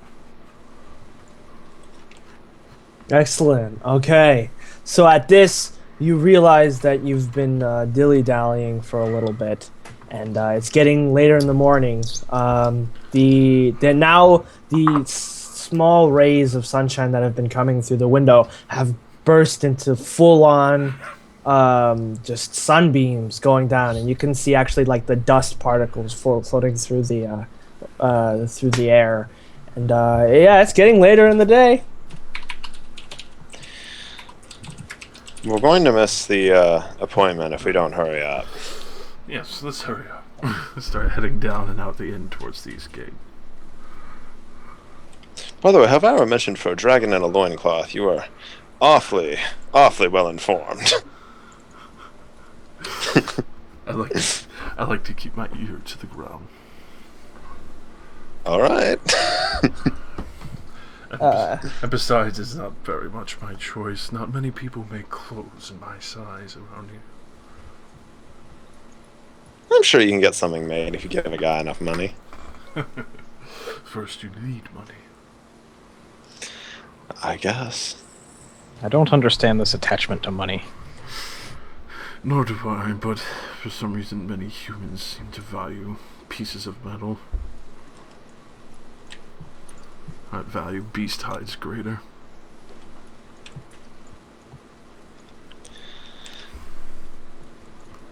Huh? I value community. What do you value, Brunswick? I mean, it really varies from day to day. I'm just a traveler. But money's always nice, in my opinion. And so as you talk and walk through the town, the unfamiliar sights and smells just kind of buff at, like they basically come in waves. As you pass the bread stands, they're all filled with people trying to hawk their fresh loaves of bread, and other people are trying to sell off like knickknacks and rocks of varying colors. As they all hawk their varying wares, and you walk through the different districts, you fast approach the East Gate, and you see at the East Gate the man no longer in his silly attire. He's actually in very stately attire. He's wearing the clothes of an elitist with the rare color purple, and he's standing with 3 men and a woman. I'm just gonna look to Varrock and be, is this where we're supposed to be? Yes, it is, even though we seem to be almost late. At that, you see the female look over to you guys and then lighten up and then start waving. Goes like, "Hey, hey, Mr. Crazy Guy in Armor."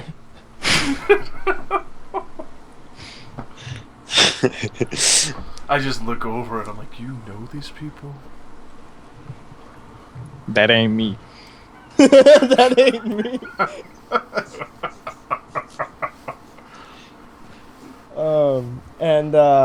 And so as you walk forward, the man in purple goes, "Oh, okay, good. You're all here. Excellent. So, here's the thing. In the East Forest, about a couple miles out, I'd say roughly like 4 miles out, we actually found a goblin encampment. And they've been causing a lot of problems for some of our scouts who've been sent out. And I need you to go take care of them. Just don't make it too much of a big fuss about this. We can't show the incompetence of the strength of our city. I need you to deal with it swiftly and take care of the entire contingency. Make sure no one stays alive, and you will be heavily rewarded. Are there any last questions? How many scouts have been enabled or possibly harmed by these goblins? Well, I would say, let's see, we lost the 2 that were out on regular runs, and then we lost the 3rd that was sent out to figure out what happened. And at that was about roughly the time where we got some of information from those who were coming inside of the town to sell their wares about a goblin attack, and we can't have that. We paid them some hush money, if you know what I mean. Mm-hmm. But any more of this will be very bad for our economy. We can't have this happening. And whatever we find out there, we get to keep. Indeed. The more the better. Make sure that you don't go hawking any goblin stuff in the area. Again, we want this to be discreet, but yeah, if you can find anything out there on them like that, think of it as a bonus. Very well.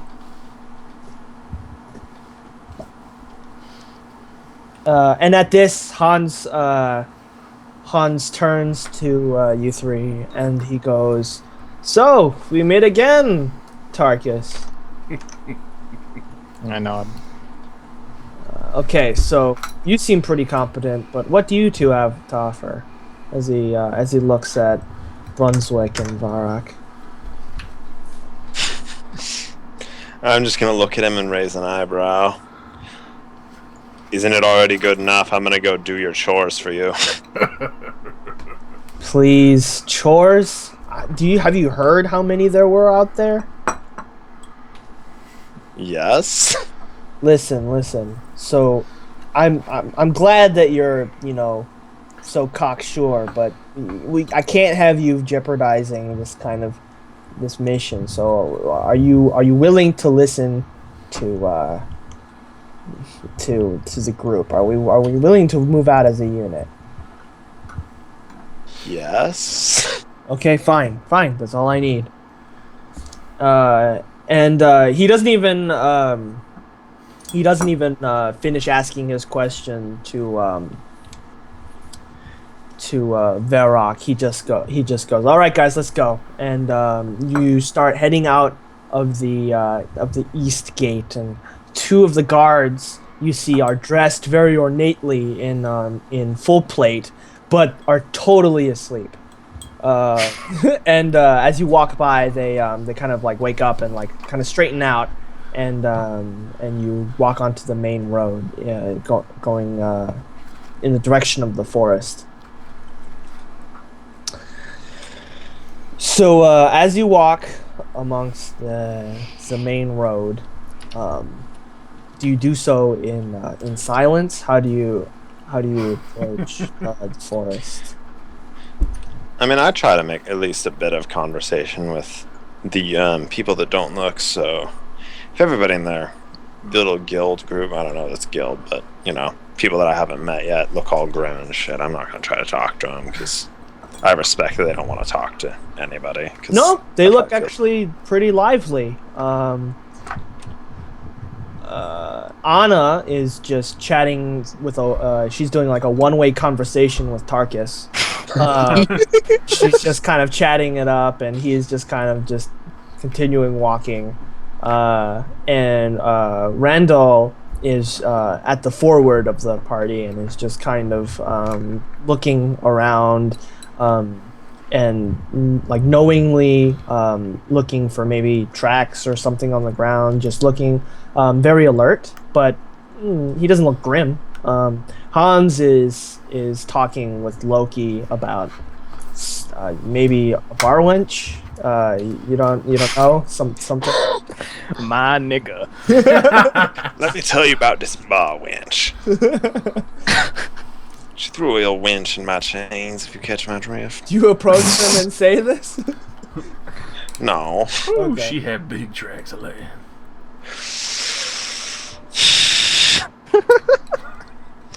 Fucking cringe. I'm just gonna sort of kind of like sidle up on the conversation with Tarklaw and just be like, "Hey, Paladins had vows against talking to any kind of woman. What gives?" Oh. Excuse me? I thought you guys were all like abstinence and that kind of thing. If by that you mean I am chaste, then yes. Oh, okay. Doesn't extend that far. Gotcha. Those scores. I'm gonna do like that I got my eyes on you thing. Just walk away. And at that, Anna was like, "Man, your friends are all weird, aren't they?" Ends.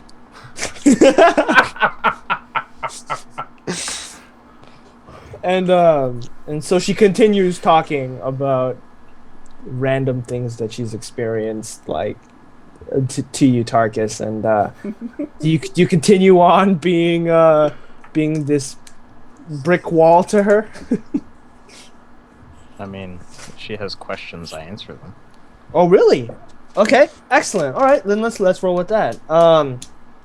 So she's talking about her experiences in traveling and how she's met some people of the Order of the Iron Sky, and so she asks you, like, earlier you said that you were like higher order than some of your members. You're all religious, right? What does it mean to be of higher order? I thought you guys don't have like a king or anything like that.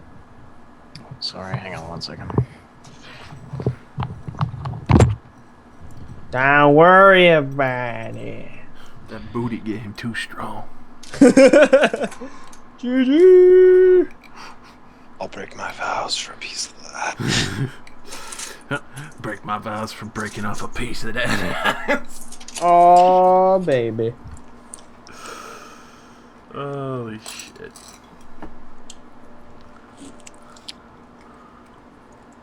Now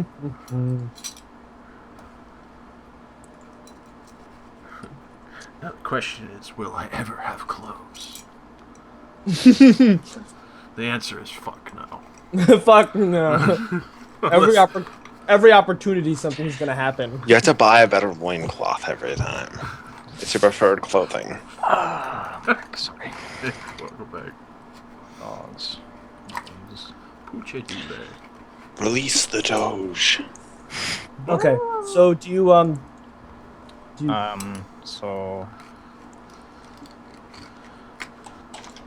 all Templars comprise the law enforcement or security of our society, but only a chosen few are selected to leave. Oh.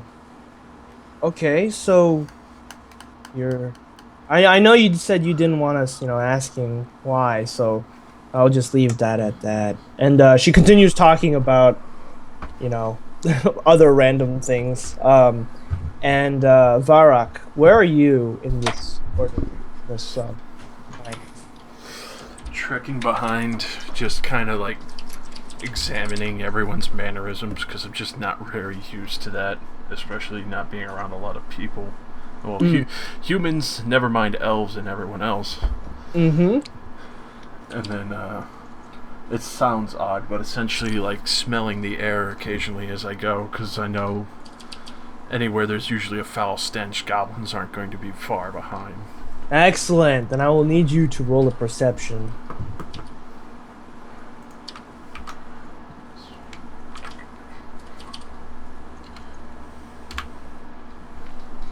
Okay. So as you're walking and through the forest, and you go, I think, like kind of off the beaten path, and you're starting to head towards the denser parts. You see that the druid, you see that Randall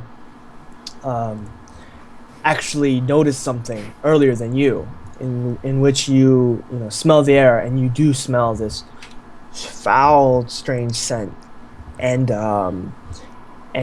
you what do you do? Immediately draw my great axe and tell everyone they may be near. Okay, so you said great axe first. So you draw your great axe, and right about when you do that, an arrow goes flying straight at. Let's see.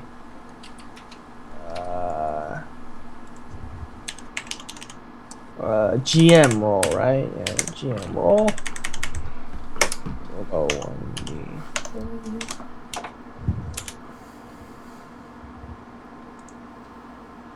Why won't it let me do it? Because you're whispering yourself. Just roll. Okay, cool. Okay, so it goes right at Tarkus. What is your armor class? Let's see. It is... Without shield, it would be 19. Without shield, excellent. Okay, so 19. And so I will be rolling...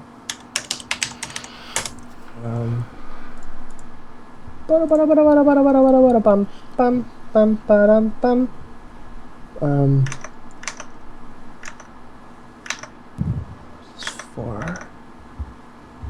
Awesome. Okay.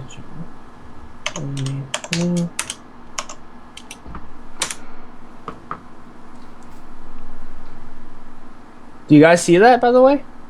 No. Okay. Cool. Okay. So Kappa. No, I'm not very familiar with D20, so I just have to do it. Okay.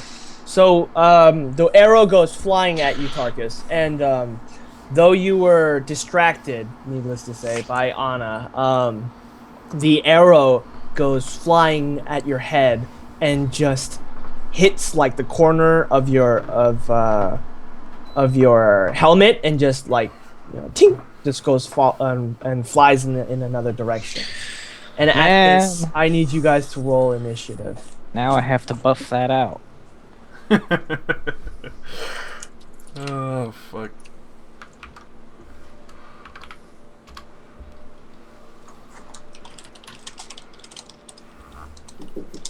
Uh, God, the die roll is so slow. Yeah. Hey, Lamau. Okay. So let me roll. I thought they'd fix the slowness. Let's see. I think. Yeah. Okay.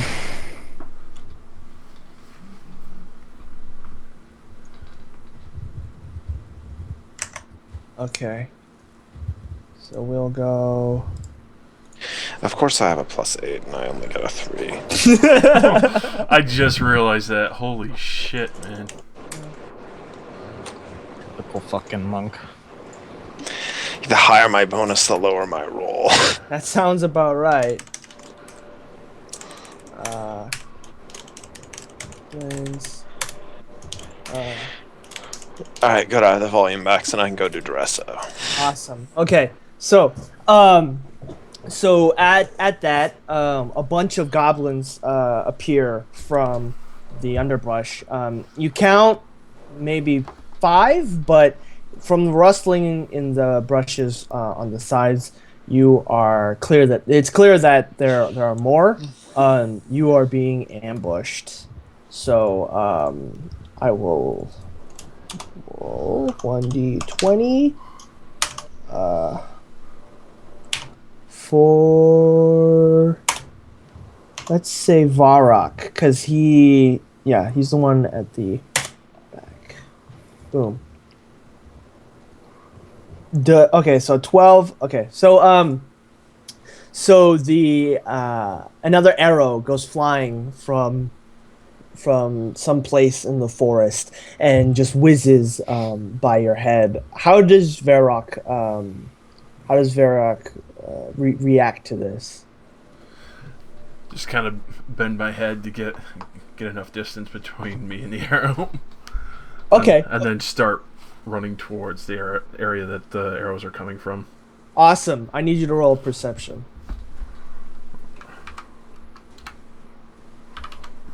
Fuck. Oh, it could be coming from anywhere. All you know is that it came from the right side of you. So, okay, so let's see. Let's roll. Okay, so then now it is Josh's turn. Where do you go? So it came. I could definitely tell at least it came from the right side only. Mm-hmm. It came from the right side of you, and there are 5 goblins about 30 feet away from you guys, appearing from the brush. Charge the group of goblins. Okay, all right. So do you attack the closest one? Yeah, charge closest one. Awesome. So let's see. With charge, it's +1, right? I believe. And that's attacking with a granite. Okay. So Almost a nat 20. yeah. So you go charging through the underbrush at the sign of trouble, and tell me, how do you swing your great axe at this poor goblin? So I'll roll my damage. Oh my fucking god, this thing is gonna get decimated. So as soon as I see it, the first one charge, bring it down, and then just like with pure intensity and rage, right down on his head. Awesome. Okay. So let's okay, so you swing your axe so hard. Well, while you're charging, right? You have your axe to the side, and you bring it upwards and just do this giant death stroke, and your axe feels there's barely any resistance at all as you just rend this goblin's head in half, and you can just see the look of just utter shock on his face as his face just starts splitting and he crumples to the floor. And immediately It is- just roar at his allies for like Awesome. trying to intimidate them. Awesome. Okay. Thomas, it is your turn.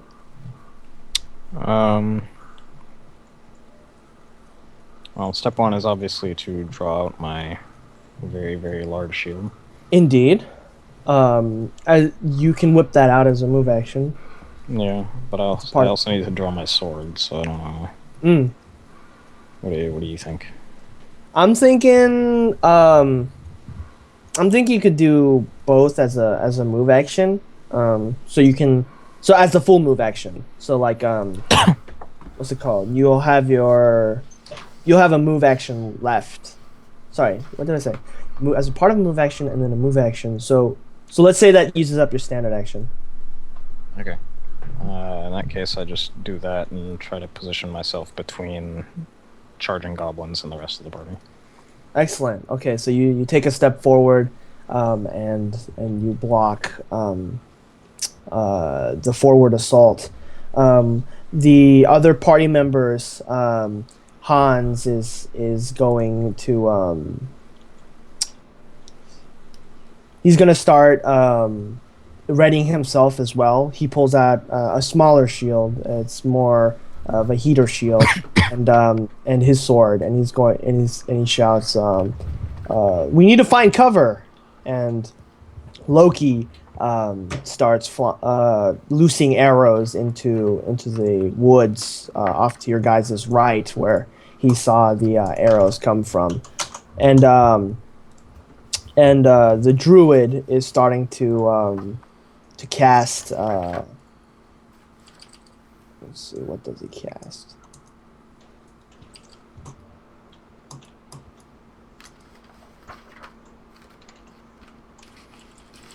Okay, so he starts muttering incantations and starts moving his hands, and you see a magical effect. And Anna actually goes behind you, Tarkus, and starts muttering something as well, and launches a couple of ethereal force missiles at a few goblins, and it knocks a few out of the trees, and they cry as they get hit by this wall of energy.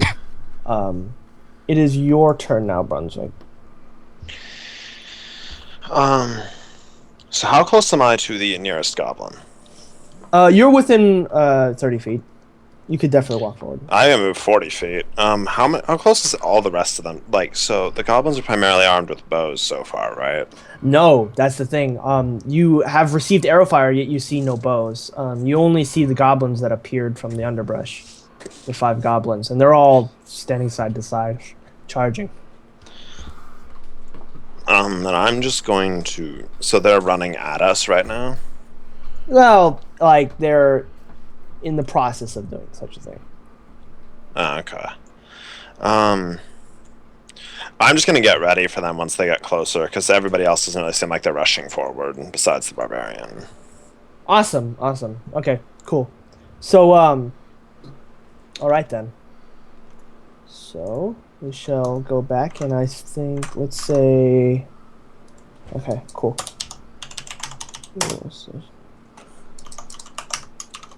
They're going to let loose a salvo of arrows at... Let's say they let loose at Tarkus. What's with the sound? It's so weird. Okay. It's just a message for like something. That's the sound for a message appearing in the chat box. Oh, I see. Okay. That way, unattentive players know to look. Whoa.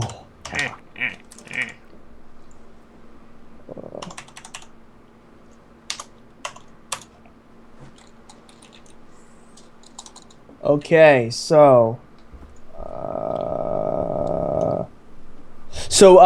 3 arrows go whizzing by by your body, Tarkus, but one arrow does indeed connect.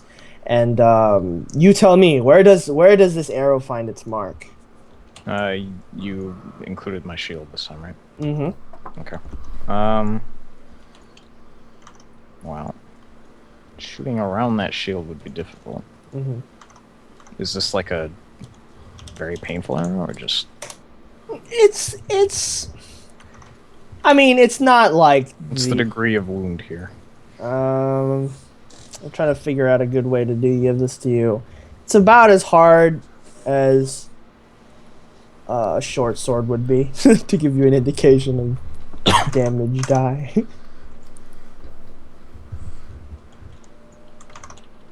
I'd say it punctures the shield a little bit. Maybe sticks in my arm. Awesome. Okay, so this arrow comes flying and finds that kind of middle, the correct angle to puncture the shield and stick into the leathery part of your armor, because your armor can't hold it, cover everything. So then we'll go.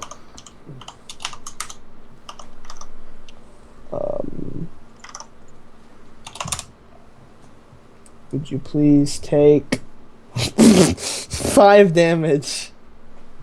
Nah. Wow. I'm good. Man, these rolls. I'll pass. Legit. Hacker.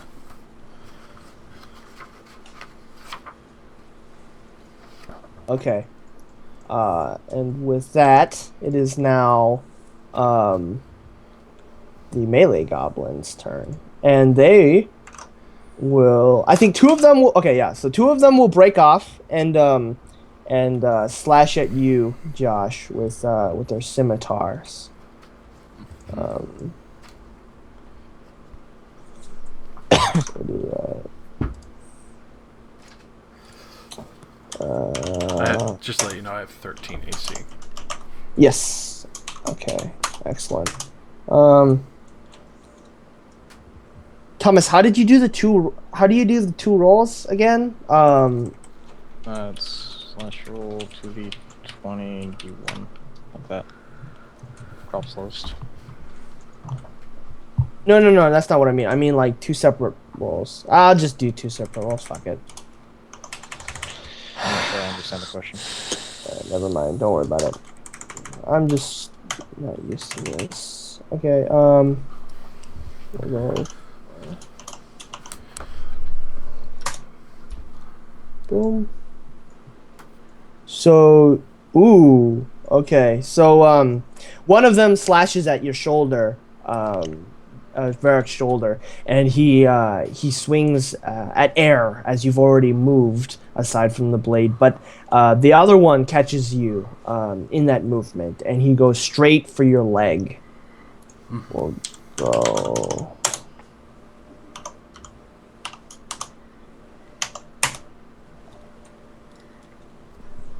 Ooh, please take 7 damage. No, Please take. I don't want. Please denote 7 damage. Okay. And the other 3 start rushing at Tarkus.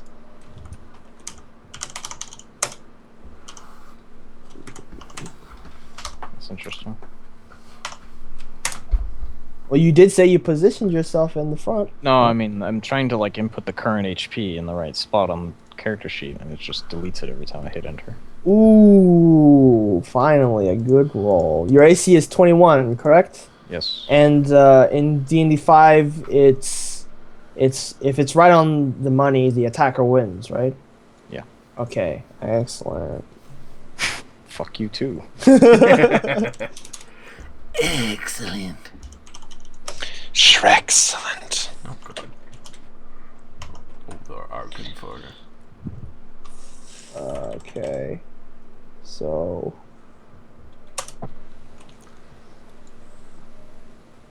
oof. Okay, so take 8 from the first one, and then the second one is the lovely crit. Fuck you too.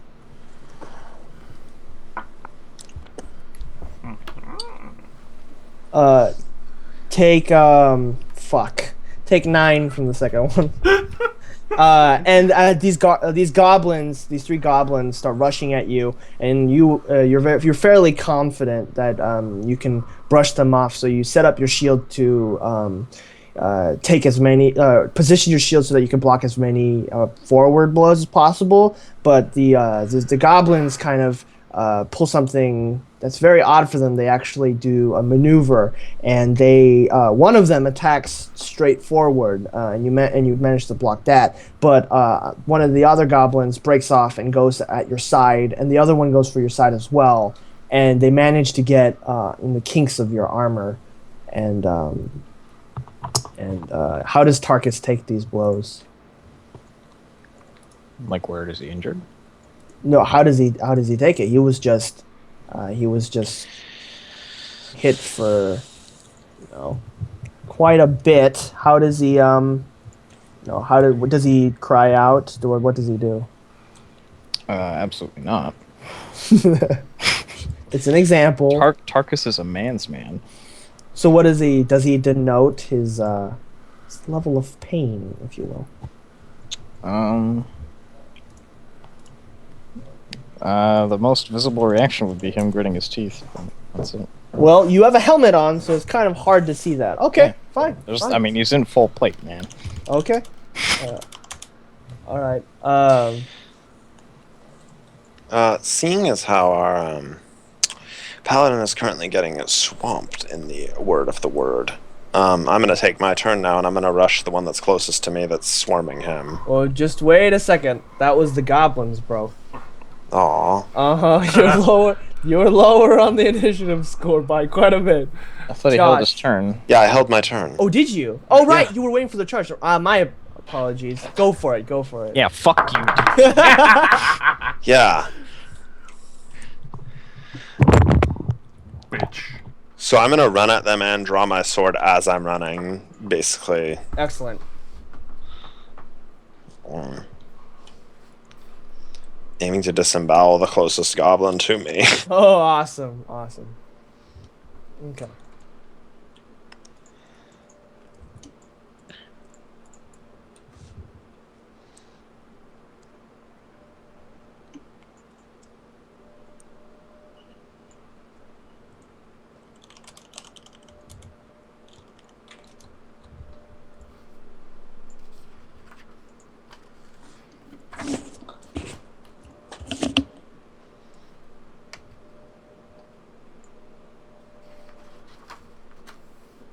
Do you want me to roll or? Yeah. I mean, you're attacking him, right? No, it was all quiet. I thought you'd went AFK. I need you. You said you're gonna attack the closest one, right? Yeah. So I need you to. You're aiming to disembowel. If you could roll for me, please. Alright, okay, let's start off with the initial attack, and then let's flurry of blows, because that was really pathetic. Awesome. Okay, then there's the first hit, and then there's the second one. Okay, so the first and the second, or the. So I missed the sword, but I kick him twice. Awesome. So do you do your okay? So, like, where do you kick him? Because you swung your sword, and the goblin deftly ducks underneath it. And how exactly do you kick him twice? I follow through and I sweep the leg when I miss the sword to hit him in the leg. Awesome. The meme. And then I bring down my fist on him, like, as he's recovering from that. Awesome. Okay, so you use the momentum of the swing to turn around and do this kick straight to the guy's knee, and the goblin just buckles a little bit to the side, and at that you continue on and just bring your hand down on his face. If you could roll the damages for the 2 attacks, please. Slash roll 1d4 plus 3. Damage for the first one. Excellent. And then there's the second one, and is he dead now or no? Because, I mean, if he isn't, I'm going to do the open hand technique stuff, and if he is, then... Okay, so your kick, as you kick him, you just hear the crunch of his kneecap exploding inside of its knee. And then as you bring your hand down, you just feel the shattering of the small goblin's poor skull as you just beat him to the ground, and he falls limp. You ascertain that the first one was probably enough to knock him unconscious. Close to unconscious, and you just kind of overkilled it a little bit. Overkill is underrated. Indeed. Okay, so that changes the order. We'll go Josh, Thomas. Excellent. So it is now Varrock's turn. You're dealing with the two goblins in front of you. Immediately after taking that cut to the leg, I'm not very happy about it, so I let myself go into a rage. So, with that, How do you go into a rage? essentially, With those teeth. grit those teeth, and my eyes just kind of turn entirely green. Ooh. Ooh. Okay. And Pearlescent.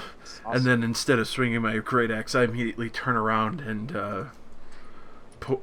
use my poison breath on both of them. Awesome. Okay. So they need to make a DC 12 check. What save? Reflexes.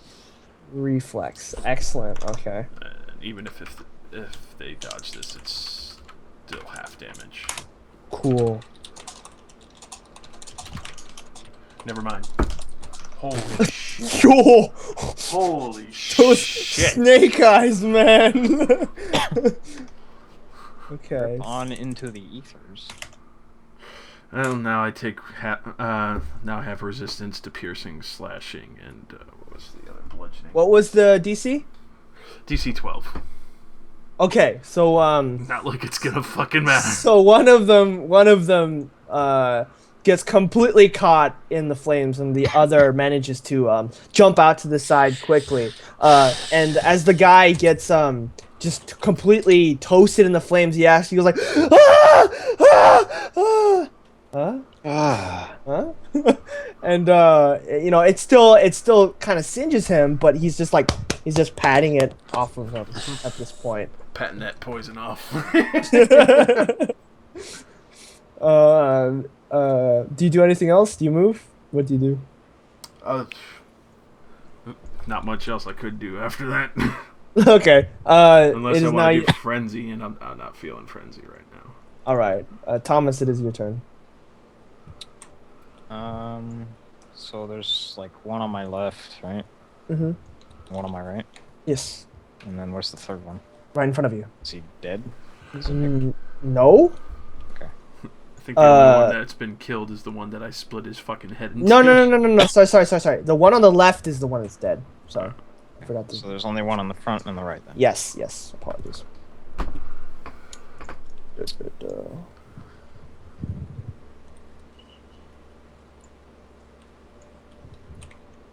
I'm just gonna hit the dude on my right. Awesome. Okay. Because that flanking shit is annoying. Mm-hmm. So this is a one-handed longsword attack. And that hits right on the money.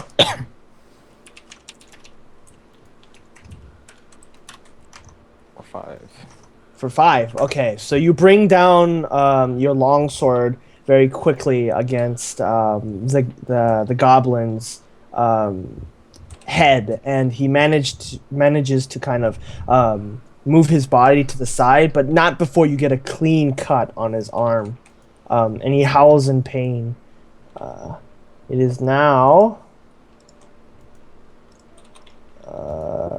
everyone else's turn. Cool. And so okay, and so the what's his name? Hans reaches over and decides to help you out, bro. Tarkus. What the hell? Okay.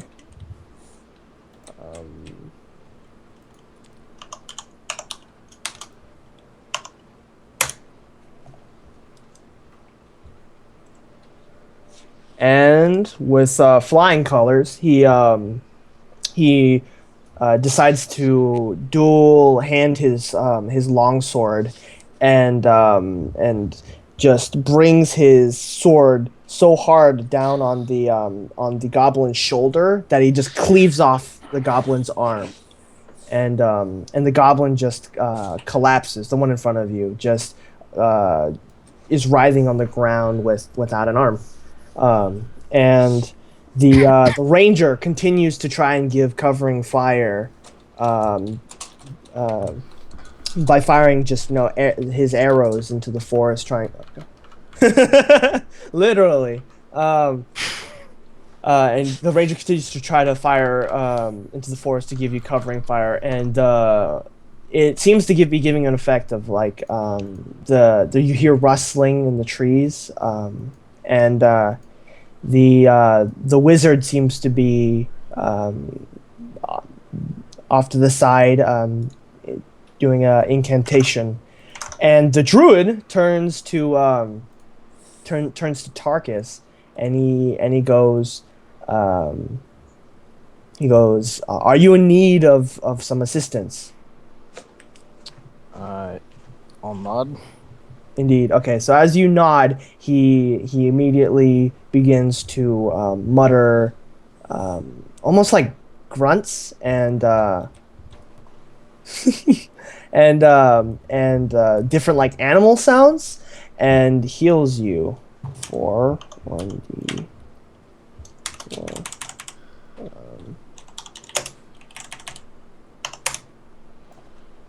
Speaking of pigman. Did you guys see that, by the way? Yes. Yes. Cool. Okay, so you heal for 5.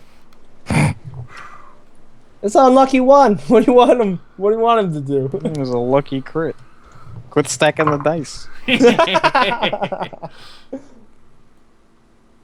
He did roll really low on that crit. I'm very disappointed in this goblin.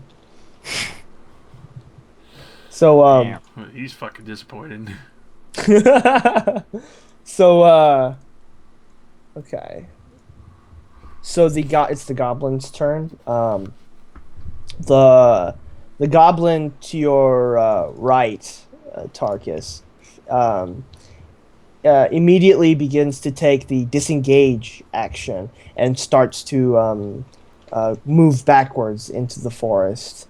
The other 2 goblins continue to actually attack Levarok.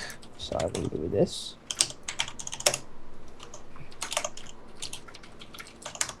Yes. And what is your AC now? Does the charge? No, I just get the resistance to bludgeoning, piercing, and slashing. So AC still 13. You get resistance to this? Yeah, that's the power of rage. Interesting. Okay. So what does resistance do again? It makes you roll with disadvantage, or do you just take half? Immediately just half of whatever type that is. Okay. Well, so both of them hit you, and they deal. Let's see.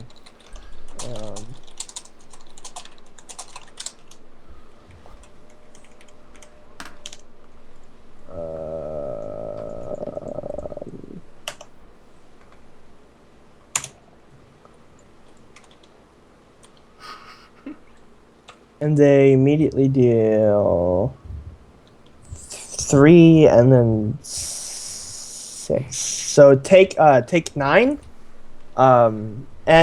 So these goblins both slash at you, and tell me, how does your character just shrug off these slashes of these goblins? I just take it brunt to my chest and then just immediately roar in their face while still raging. Literally Okay. just show that it doesn't faze me whatsoever. Awesome. Okay, awesome. Oh, All right, no. and at that the goblins kind of look nervously at each other, and it is your turn, sir. Oh no, it is Nick's turn now, actually. Can I still see the goblin that started to flee? Yes, indeed you can. And with your 40 movement speed, you can definitely catch up to him. I'm gonna run up behind him. I'm gonna. I ran track in college. Yeah. I ran track in college, kid. I'm putting you away. Oh, there we Whoa. go. Yeah. So how do you decimate this man? It's like kind of like the samurai dash thing. Like I just like run super fast past him, and you just hear like the slight clang of steel, and it's just like. Okay, roll your damage. Oh, and was that 9 halved? No, it was not. Alright. I'm pretty sure that's the damage. Yeah, that's the damage for it. All right, yeah, 7. So you're right on the money. You run right by him, and you just slash at his midsection, and you stand still and sheathe your sword. And the goblin, who is actually still running, the top part of his body just falls off the bottom part, and the bottom part just kind of takes like half a step before falling forward. Vara, it is now your turn. The face one wrecked.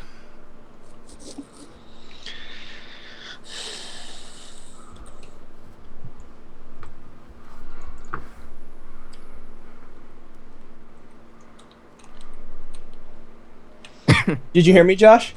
Oh, it's my turn? Yes. Sorry. Barak, is now your turn. Alright, since I'm in rage and these little bastards are beating on me, I'm gonna see if I can swing my great axe hard enough to cleave the first one and then knock him into the other one. Okay.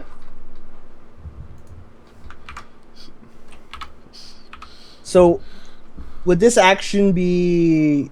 What exactly are you doing this... How are you doing this mechanically? Essentially like a normal attack, but kind of like swinging horizontally. So Okay. I chop into his side and then like try and keep driving it and then knock him into his friend so his friend gets knocked over. No, I mean, mechanically, is this like a part of a cleave action, or is this... Oh no. It's just Okay. going Okay, for it. Okay, cool. Going for the gold. So, you can't do that in 5e without cleave, I believe. But A for effort, take an inspiration point. Woo. Booyah. So yeah, if you could roll your to hit. 15. Okay, damn. All these right on the monies, man. So you hit. Alright, so 1d12.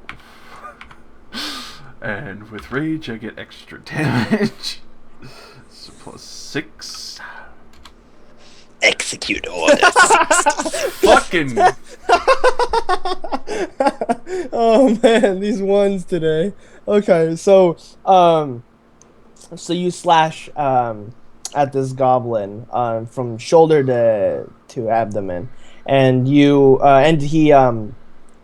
moves to the side, thinking that he can evade the axe, but you quickly manage to turn it and give him a good cut to the stomach, and you get to see this hot blood kind of spew from his stomach as your axe actually catches the tip of your axe actually rends a giant slash into the goblin's abdomen area, and he just kind of like looks at it for a good long while before kind of just falling down limply backwards. Oh, that's a good thing I got that extra damage there. Yeah, you again right on that money. Fucking Christ. Okay, so with combat now over, or at least you can think, you're still taking the occasional arrow. Hans shouts to you all, "We gotta go we gotta go find cover. Let's get out of here." I mean, yeah, I'll follow. Let's go. Okay, so you guys continue to trample through the forest. Tarkus and Hans stay at the rear, deflecting as many arrows as they can out of your guys' way. And you all, out of breath, you all go into a. After you take after you stop taking arrow fire, you take some deep breaths on the somewhere else in the forest. You don't know where you guys are actually. You don't know where you guys are anymore. You're not on the trail. You're deep in the forest.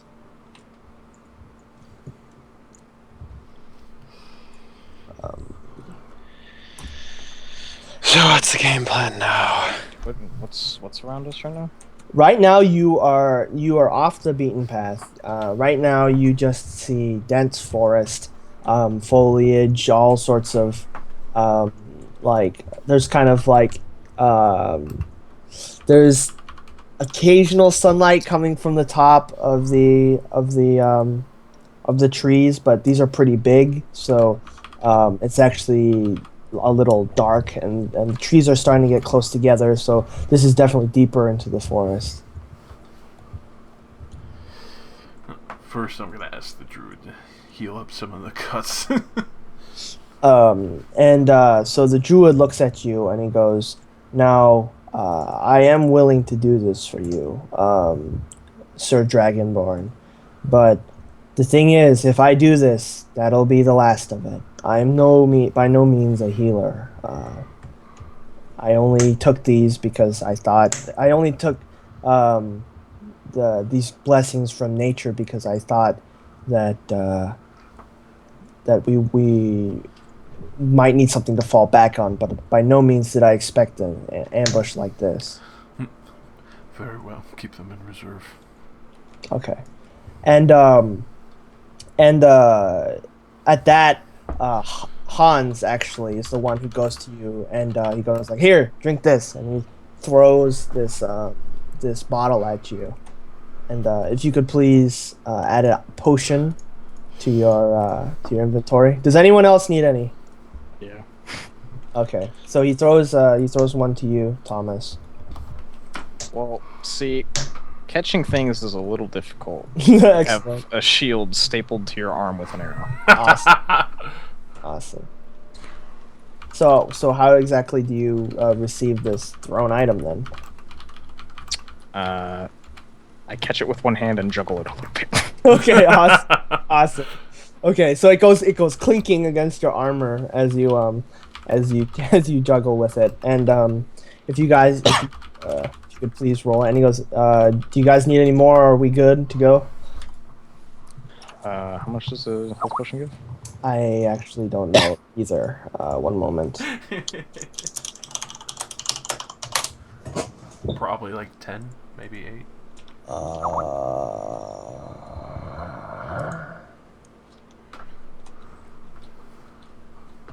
Where are you? Potion of healing.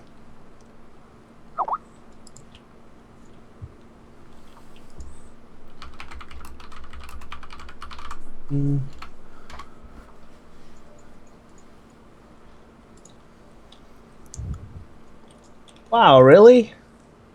You'd think there would be like... right now, I'm going to say that it's the same amount as a word of healing spell, so do 1d8 plus 1. 1d8 plus 1. I'm gonna drink mine now. Good idea. Fuck you! Fuck you all! My god! I've never rolled worse. Ever. I just spit most of it out. Oh man! So how does Varrock consume this potion that causes it to only heal 2 points? I snort it. You snort it. Okay, awesome. So you take this flask out, and in the customs of your people, you snort it, and you feel like it has minimal effect, and Hans just stares at you like any motions like the drinking motion without anything in his hand. He just kind of goes like, and he throws you another one. Okay, now this time I drink it. Okay. Hopefully you roll Fuck better. that. Can I get advantage on that? Never mind. There we there go. we go, Thank there the we go. fucking stars. Holy shit. I think the stars are what fucked you in the first place. Thomas, did you roll yours? I didn't see. 8. Awesome. Do you need more? Yeah. Okay, so you get one more. So Hans goes, all right, so I'm almost out. We need to Better at this one-handed catching thing the second time. I'm almost out. Next time, don't let the dragon snort my potion.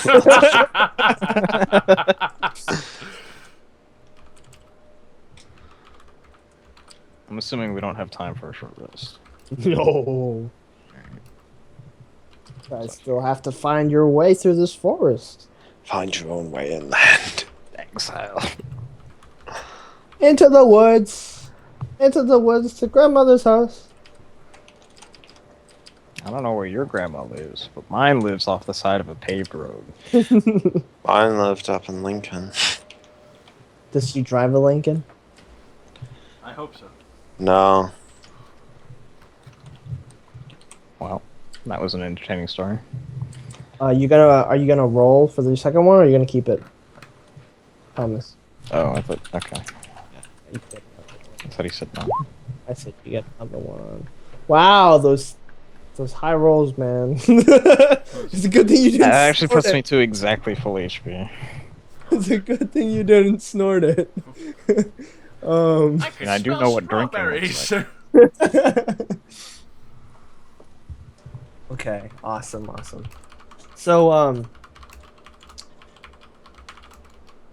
So the druid speaks up and he goes, it appears that we're off the path. Any ideas, anyone? So you guys can roll insight. You can roll survival. You can Insight to track how far we deviated from the path and like get a general estimation of where we were originally. awesome. 22. Whoa, okay, so you know that you veered far to the west. Basically, since our goblins were attacking from the east, you guys decided to take cover under a thicker, denser part of the bush. So you could actually, you're fairly sure that you could find your way back to the main path quite easily. Whether you want to do that or not with goblins that is up to you, but this time at least you know you'll be ready. Well, I'm just gonna point in the direction of like where the path is. We trailed in and we headed west from the beaten path. So if we want to go back to the main path, it's over there. And at that, the ranger looks at you and goes, "Wow, I'm impressed. So I guess we should go there, huh?" And Hans, he goes like, "Well, wait. I mean, what's to say that there aren't more ambushes? I mean, we're kind of running low on healing, and I didn't quite expect it to be this difficult. What are we gonna do? Any ideas to handle the arrow fire?"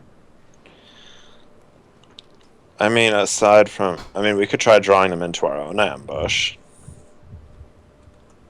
All right. How do you propose we do that? So, what would goblins be typically interested in? Like, would they be interested in the prospect of, like, are they in it for, like, money? Are they in it for, like, some twisted obsession with collecting human skulls? At this, Anna chimes up and she goes, well, goblins can be interested in a lot of things. They're very territorial, and it is very odd that they're inside of this kind of location. They don't typically wander this far because they know about the human settlement, but something really scary must be behind them, or so they must really want something, or they just really bored. I don't know. There could be all sorts of things that kind of what they could want.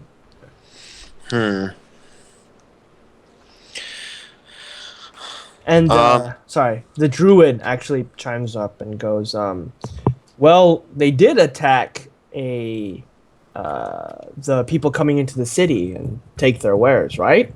I mean, clearly they aren't above some stealing. So they're clearly attracted to monetary wealth. Let's see. So how would you bait? I mean, we wouldn't have use for that.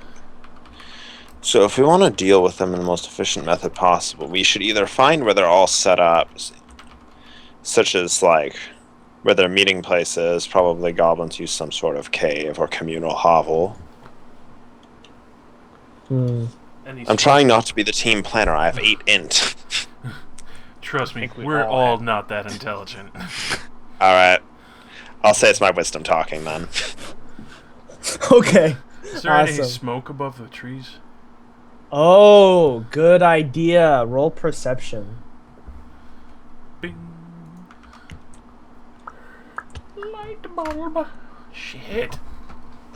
No. You see that, See your own damn light bulb. you It's so see blinding! the rays of sun, and you see, some of the more, colorful flora, but you don't see any smoke above the trees. Damn. It occurs to you that you should have probably climbed the tree and tried to look over the trees. With this newly acquired knowledge from God, I'm gonna do that. Okay, so roll perception again with disadvantage. Fuck. So that'd be -1. No, that would be rolling it twice and taking the low result. Damn. How cruel. Okay, so at that, you do indeed see a faint trail. You barely see it. It's very small and thin going up into the sky. They're clearly trying to mask the whatever fire they have going, but it's somebody. You don't know if it's the goblins or not. And it's far to the north. Climb back down and inform the whole party. There's this smoke trail up to the north. Not sure if it's the goblins or not, but if they're this far out and they haven't been found by goblins, it's either people or their actual camp. That sounds like about as good of a lead as any. If we can knock out their seat of power, the goblins, even if there are any stragglers, will probably cease their raids.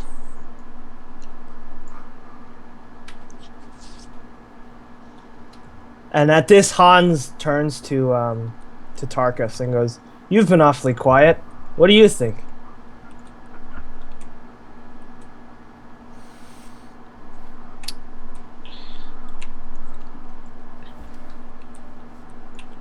I don't think we can return to town completely empty-handed.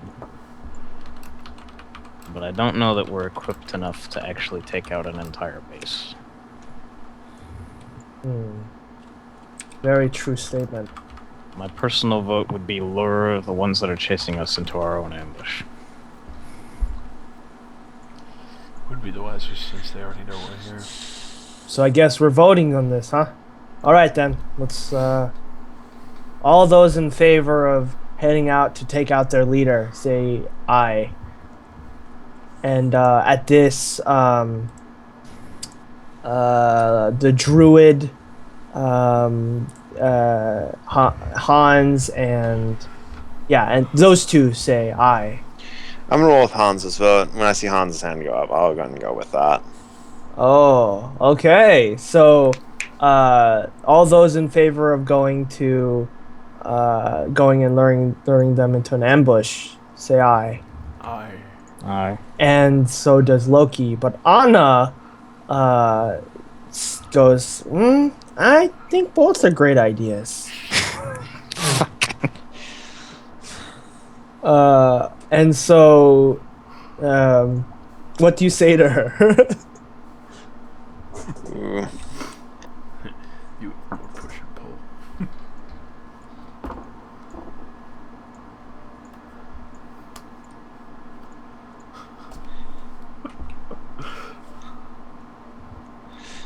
I'm fine with both ideas, so I don't really have any reason to try to convince her.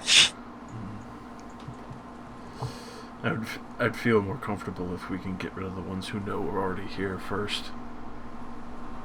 Yeah, but they're clearly roaming about. I mean, it's not like they're all gonna be at the camp, right? We know that there's like a few, but if they sent this many out to patrol, that means the camp is relatively unguarded. It is true that if we try to catch a patrol, we have to eliminate the whole patrol. Otherwise, we risk many alerts. Yeah, so they're both great ideas. Goblins are fairly slippery, so it sounds more or less that we should probably go and look at the main camp. And at least assess what we can do. I mean, if we're already getting chased, we should probably at least try to kill the patrol. That's probably one of our better ideas, because... I like how we just flip sides. Well, I mean, my side includes both ideas. So at this, Hans is like, so we're doing what?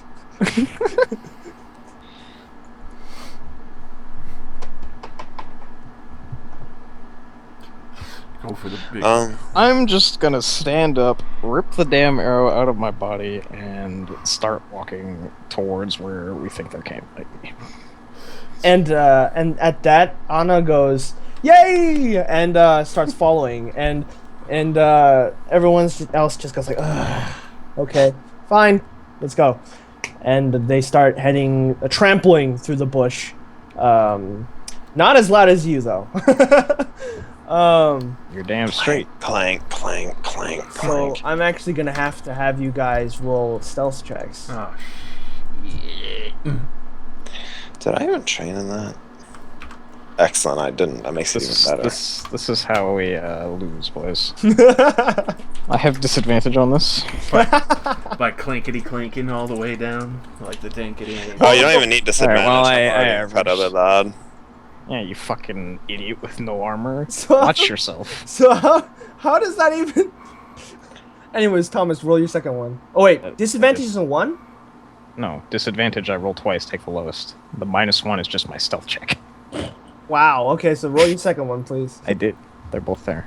11 and 10. Okay, awesome. So the barbarian walks forward and stealthily goes from underbrush to underbrush and is making sure to watch his step, and even the man in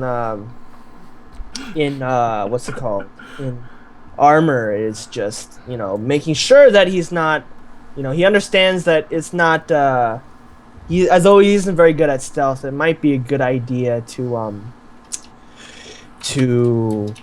have some sort of element of surprise. And then the monk gets jumped by a creature. What small animal is Brunswick afraid of? Okay, let me think. What kind of small... The rabbit's too obvious. That isn't as funny. he's gonna scream like a little girl. No. I ain't Indiana Jones. I can't be afraid of a snake. It's a classic spider. Has to land on his face for him to even notice. What? So what? How would you notice a random spider just jumping? I don't know. I liked my idea better of me running into a tree while giggling at watching the player-wearing dude try to slowly move. I'm like, fuck, the tree cut me off. But let's go with rabbit. Rabbit sounds a lot funnier. Rabbit. Okay, awesome. Okay, is that a penis? What the fuck? What Huh? is that?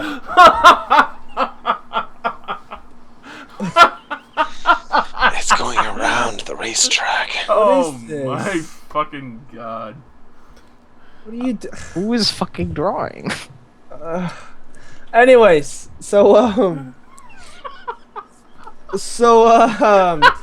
a rabbit jumps out at you, Brunswick, you give this laugh. Okay, well, what do you do out of mortal fear? First I start up in a half scream, which then I try to wind down into laughter, trying to pretend like I didn't just scream at a rabbit jumping out of the bush. And at this, everyone looks at you and just stares at you, and then you actually hear from one of the trees, and an arrow flies at your head. Alright. Alright, bring it on. Nice job, asshat. Sorry, my ass is in fact made out of hats. What? Oh my god. Fuck. Okay, and wait a minute, 1 second. I need to TPK. TPK. TPK cleaving arrow. Ace Goblin Archer. He just cuts all of our heads off from 150 meters. Oh my fucking god. So so you hear this snapping inside of the tree, and you just see this goblin fall down from the tree with a broken bow in his hand, and a big old like red mark on his face where the string had probably snapped and whipped him. Please roll initiative. I'm gonna say out loud, ha, I knew somebody was following us. Holy fuck. Wow. That same initiative is the -1 again. Oh my god. You're having a bad time. I mean, I'm doing decent at hitting things. Holy shit. Okay, so Used to getting hit by things. okay. So so the goblin in front, man, I've just been on par with these initiative rolls. The goblin that fell down from the ground gets up and tries to like brush off some of the dirt on him, and pulls out his scimitar and goes ah, and starts charging at who would be the sorry. Brunswick is noticeably less scared by this. sorry. So the goblin starts charging at Brunswick. At Brunswick. I was hoping he would try to hit me with an arrow, because then I could do the deflect arrows thing and hit him in the head with his own arrow and kill him. Well, he broke his fucking bow. Like what? Like, Are you playing with the brutal natural one rules? no, I'm playing with the let's have fun with natural one rolls, if you know what I mean. Oh, hey man, I've killed entire parties by having a natural one with a flaming sword amongst a bunch of gunpowder before. So. I remember that. Yeah. Oh, for you guys. How the fuck did you think that was a good idea? It was a natural one on a normal melee swing from 30 feet away. What the fuck? And then Brandon was like, "Oh, your sword goes flying. Guess what? It's still on fire." What a dick DM. Anyways. I mean, that's pretty irresistible.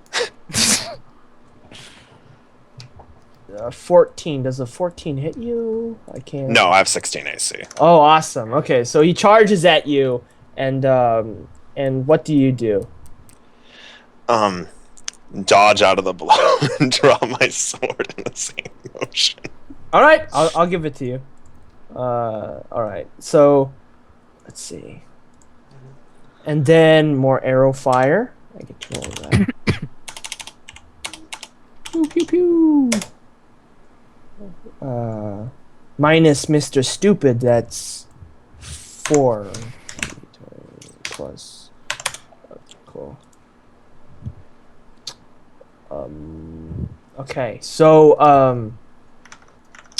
Mr. Brunswick, how exactly does your snatch arrow work? If the arrow actually hits me, I get to roll a separate thing to reduce its damage, and if I get it to 0, I can throw it back with a key point if I want, or I can just drop it.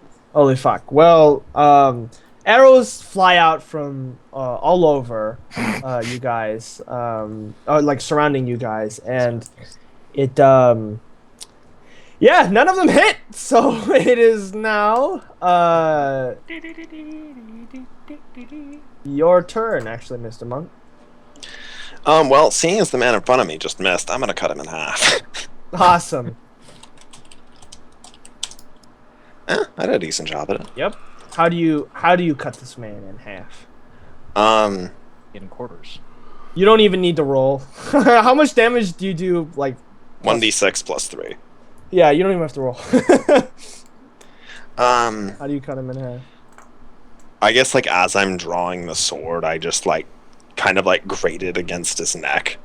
Awesome. Okay. So so in one smooth motion, as he misses, you just pull out your sword and just do as you said, and the goblin manages to take a few steps forward, and you see that at first it's just a little trickle of blood, and then it's a torrent as you've cut a major artery, and the blood just comes spraying out of him and painting the foliage in front of him, and he falls down. It is now your turn, Mr. Paladin. I will once again be drawing my shield and my sword. And then finding the nearest open flank and... Well, here's the thing. You were attacked, so would it be logical to say that he would have already had his shield and sword out? I mean, it depends how long we were walking, I guess. For a little while, I mean. You might not have had him at the ready, but before it was an ambush. Would your character have... Oh yeah, no, it would have been close. Like this, at this point, it would be like slung across his back, so he can bring it around in one motion. Okay, awesome. So then, so let's just say then you could do it as a part of a move action. Okay. There's no enemies nearby, is there? They're in the trees. Can I take a perception to see if one is near enough to me? Yes, you can. You can always do that. Shake down the tree. Alright. You think that one might be close to you on your right, but maybe he's on your left? One of those 100 trees. I swear you're in one of these trees, Spider-Man. God damn. Who is the nearest ranged party member? Loki. Alright. Who else is nearby? Anna? Annie. Are they both like on the same side of the party? You guys are moving in a pretty much kind of like a line, maybe like 2x2 line, and Loki and Anna are... Well, Loki tends to hang out with Hans, closer to Hans, so he's closer to the front. Anna's kind of closer to the back. With Randall. It's me. Well, I will go stand in front of Anna, I guess. Okay. So, you stand in front of Anna, and, just plant the damn shield. Awesome. Okay, so I assume that's like an assist.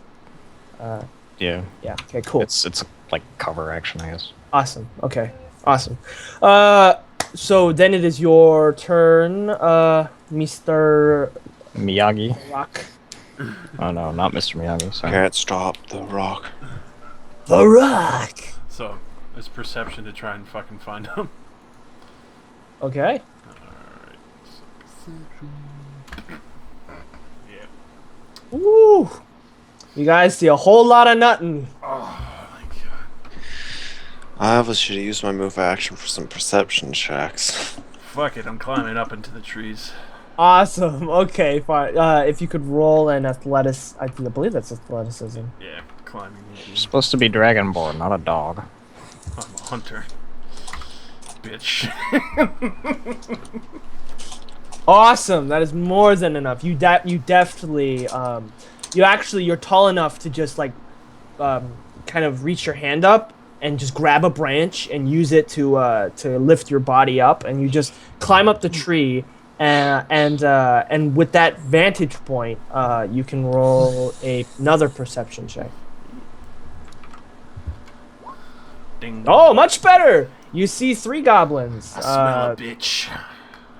One is actually on the tree, 2 trees away from you. The other 2 are close to each other on the right side of you guys. A little bit farther away, maybe like 20 feet away from you, whereas the other goblin that's 2 trees away is like 10. If I bust out an inspiration, I could make it another move, right? Inspiration is advantage on a roll. Yeah, inspiration is advantage on a roll, but I will let you do a move with it. In this instance. I'm so inclined. Essentially, I'm gonna climb over and just kind of like, as I'm moving, I don't know. Nah, I'll hold on to it. Okay. Because I was thinking I could probably climb over and try and knee one of the goblins in the back. Well, you wouldn't have enough to do all of that. You could that's do what I'm enough saying. to Like, have- I could move over, but that's it. Yeah. So I'll You think this is some kind of jungle gym? Yeah! Bitch. All right. Okay. And with that, the other 3 goblins, will fire away. Fire! Shoot the one who screamed at the rabbit. Oh my goodness. Okay. So, Damn. are we gonna say happy birthday now? Okay. I'll be right back. You went off that cliffhanger who gets hit by arrows. Mac Jack, happy birthday. I mean, it looks like everybody. Yeah. Smack Jack's crack right in the sack. I guess if he's aiming at me, I can take only one. But... Don't worry though, I get to reduce every arrow that hits me by 1d10 plus my dex plus my monk level in damage. What the fuck? Which that flat is as much as a short bow does, like maximum roll. Jesus. Monk is good. Against arrows, apparently, but not against swords. Well, I mean, nobody's good against swords, necessarily. Oh, come on, you can cut swords. I mean... It's called catch missiles, I might be able to interpret it that way. He's throwing his sword with his entire What about arm. magic missiles? What about missile cars? Tactical missiles inbound. What do I do? Catch them. Have the monk catch them. Throw them back.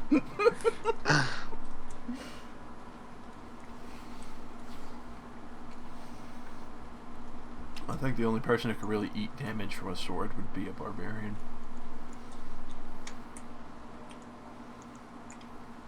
So I'm realizing about halfway into this game that I forgot to take my human feat.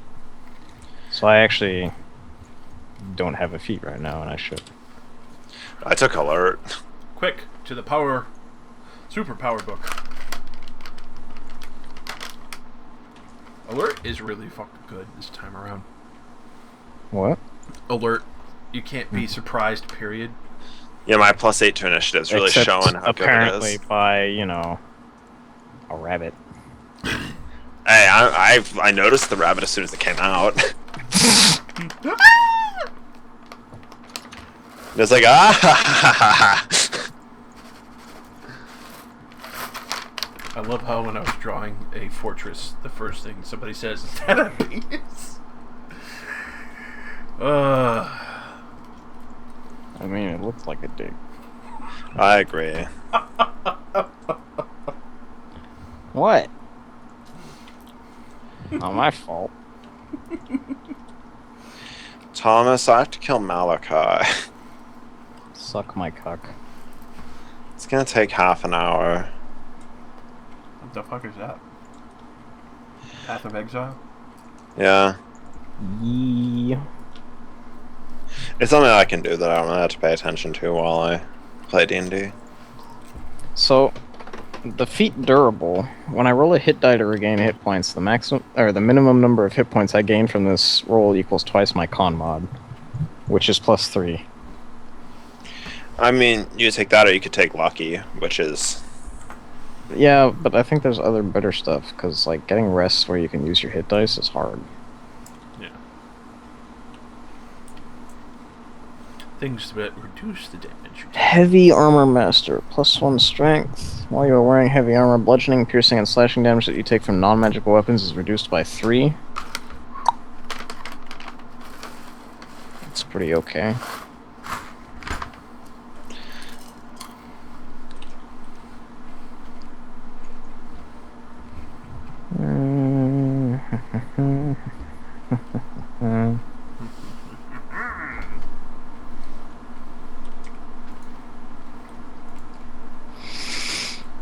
And then there's Sentinel, which is broken. What does that one do? When you hit a creature with an it's opportunity that. attack, the creature's speed becomes 0 for the rest of the turn. Yeah. Creatures within 5 feet of you provoke opportunity attacks from you, even if they take the disengage action before leaving your reach. When a creature within 5 feet of you makes an attack against a target other than you, and that target doesn't have this feat, you can use your reaction to make a melee weapon attack against this attacking creature. So bullshit. Okay, sorry, ladies and gentlemen, we are back once a motherfucker again.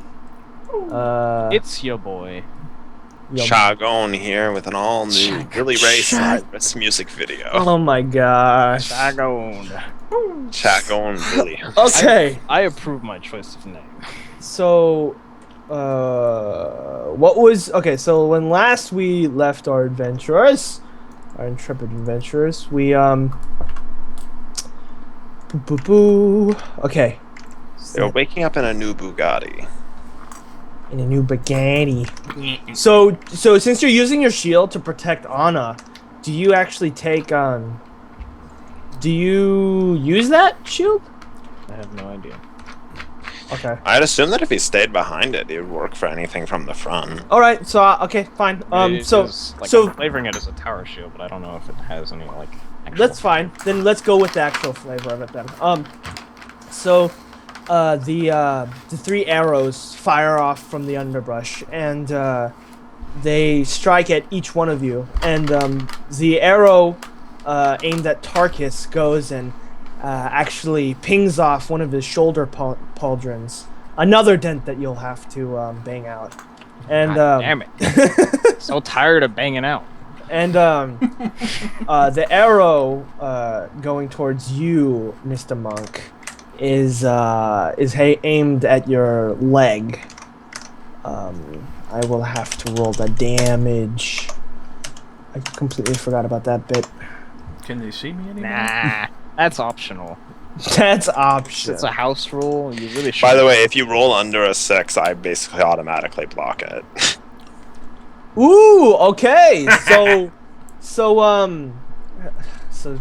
under a 6 like what if it's exactly 6? It's part of it is my dex mod plus my monk level, which is 3 plus 3. So I Okay. physically cannot fail if it's under if it's 6 or under. Okay, so all right. So as this arrow goes flying straight for the middle of your forehead, you just reach out your hand and in a super trained motion just go and just grab it right in front of you. Yes, forehead. What? Well, you see, on my screen, it looks a little different. What? Here. I'm afraid.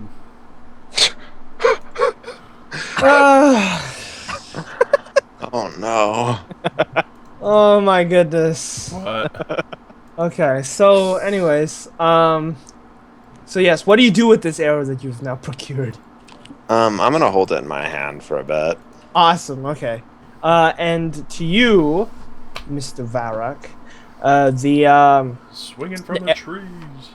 oh baby, the arrow is actually aimed towards the middle of your body because you're in motion. So, it deals 5 damage as it hits your torso.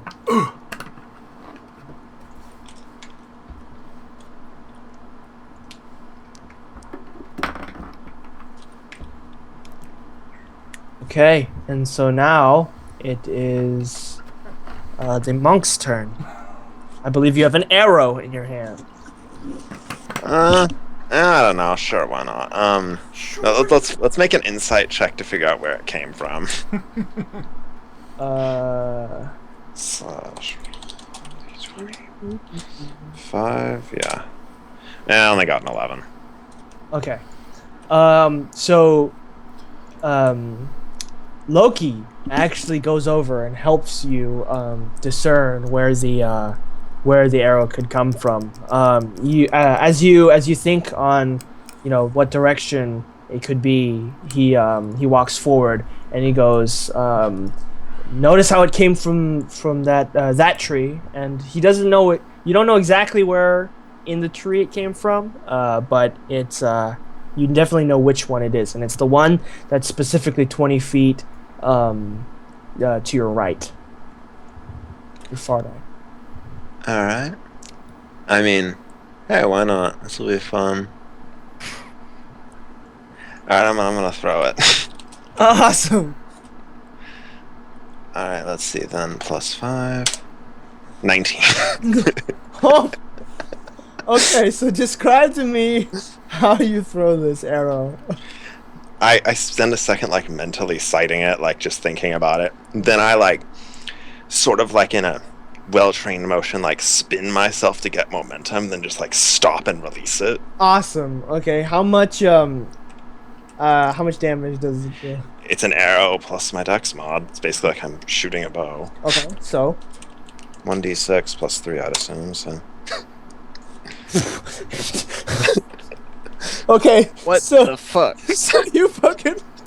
So you hear this like ah, and He's a hacker. and this goblin just totally he doesn't fall from the tree. He actually has his what's called his knees kind of like bent around the branch, but he's like upside down now. And you can clearly see his head popping out from underneath the leaves. And he does not look happy with that arrow sticking out of his shoulder. Perfect for a drive-by beheading. now it's serious. Incidentally, it is your turn, Thomas. I'm gonna take another perception check. Alright, same result. We're doing good. You see stuff. At least we're consistent. You see this goblin that is now hanging like a dangling fruit. Plucking. Like a dangling. The fruit doesn't fall from the tree. Far from the tree, I can see. What the fuck?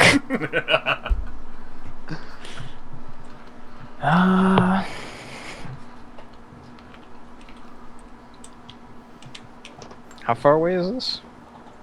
20 feet, roughly? 25 from you, actually. Nah. Oh, man. I'm going to maintain my position. Okay. Since I protect don't that know ball. where anything is. Maintaining this doggy style position over Anna. Alright. What? Oh, it is your turn. Alright, if that's how we're playing things, I Holy guess. shit! Josh, it is your turn. Let's see, you're making a different kind of vow in a month or so. What? Eyebrow raise, eyebrow raise. I don't even know what you just said. Holy shit, man. Okay, Josh, it is Varroc's turn. So I can see the goblins that are left over still. Yes. Indeed you can, and Just the steady. closest is still standing there, and he shot an arrow at you. What do you do? Fucking staring him down, place my hand to steady myself while standing on the branch. And throw a fucking javelin at him. Nice. Roll. Oh, fucking.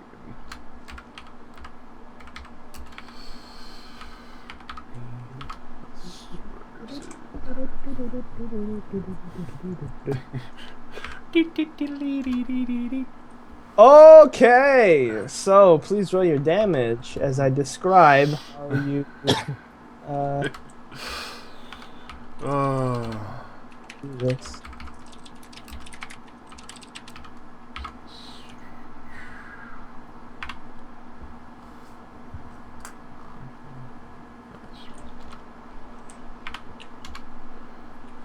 Okay, so as you steady yourself on the branch, your powerful arm reaches behind you and grabs this javelin that's been strapped to your back, and you, in a well-trained motion, just use one arm to just heave this javelin in straight or in this arc towards this goblin, who totally doesn't see it coming, gets immediately hit right in the solar plex, and you hit him with enough force to knock him and impale him to the tree.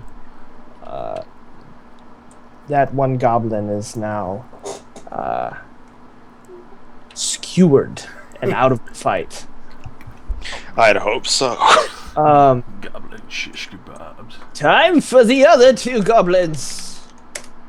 I hope they want to shoot an arrow at me.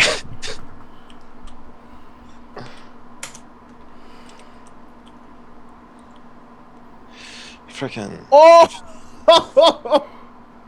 What? Indeed they do, sir. Indeed they do. So, Right. so an arrow goes flying at you, Tarkus, and pings off. Where does it ping off this time, sir?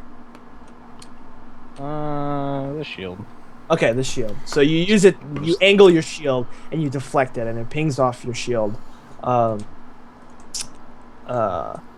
And the other goblin, severely angry at being thrown his arrow back, pulls out the arrow from his shoulder, puts it back into the bow, and fires it back at you. We are going to have words, sir. Okay, so...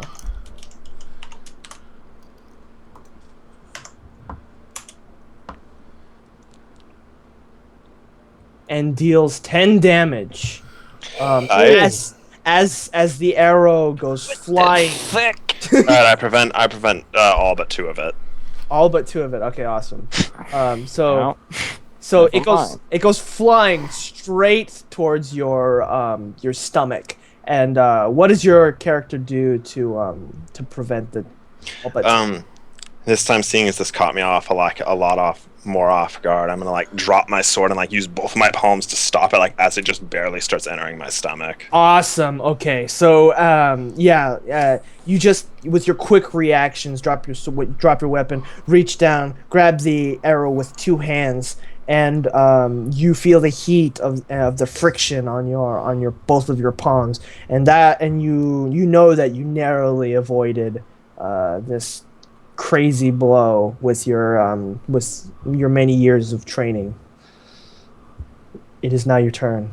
What do you? So again. So I'm gonna actually go have one more. You now have a little goblin blood in you.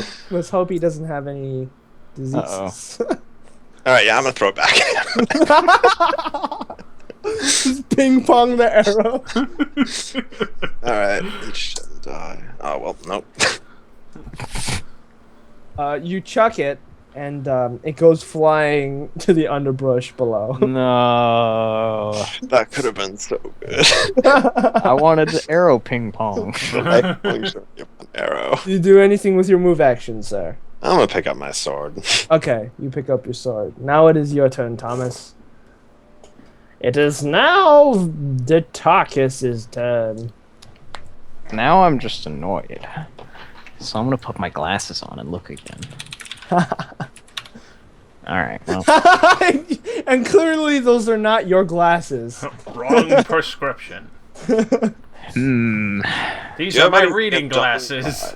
Well, I blocked an arrow last time. I guess I'll keep blocking arrows. Okay. That is a fair statement. Okay.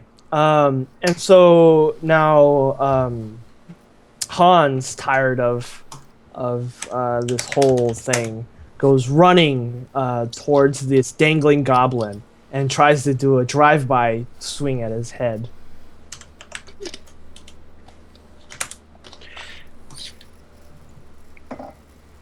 And confirms. And so he just runs by really quickly. He does a little jump and just goes and chops off this goblin's head, and the whole body just comes crashing down into the forest as well.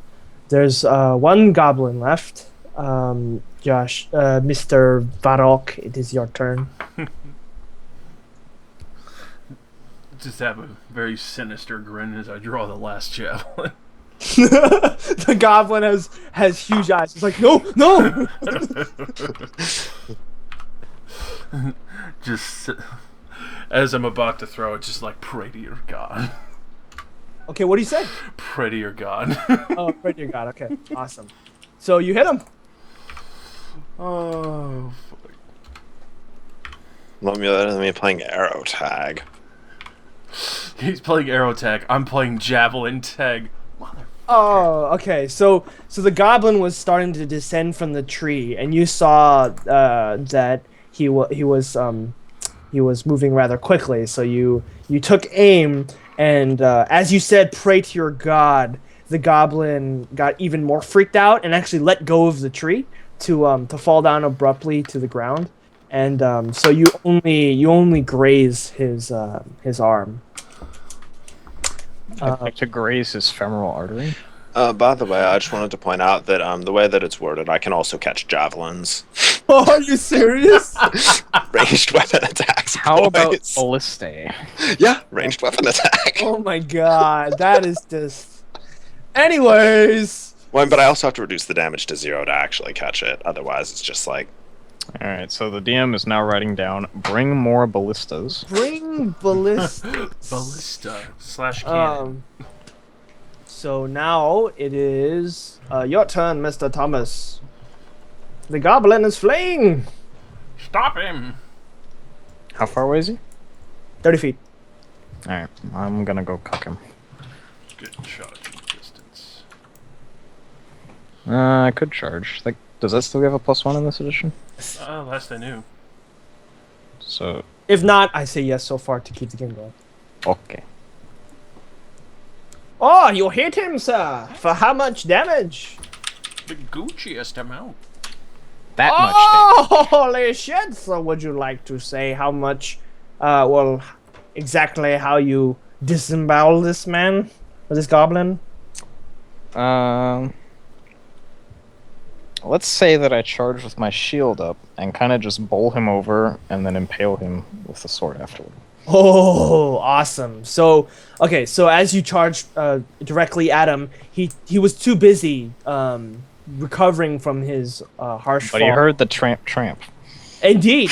And he was just like, what? What the hell is that? And and he just turns to immediately have his nose broken by the face of your shield as you push him back into a tree and immediately drive his sword through his abdomen into the tree trunk.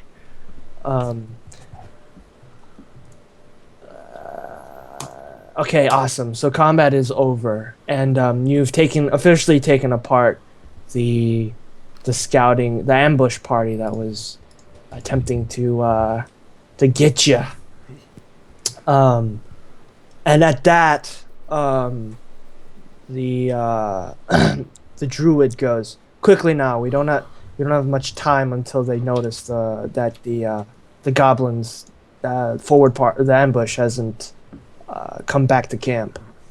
I'll quickly scoop up my javelins. You give it a little tug as you remove the javelin from the tree, but the goblin is still on it, and you move your feet up and just drag the carcass off the end, and it falls. From the tree. Yeah, from the tree. I whip my sword on the tree and resheath it. Awesome. Okay. And so you continue going through the forest. I need you guys to roll a stealth check again. Dun, dun, dun, dun, dun. Dun, dun, dun. Disadvantage.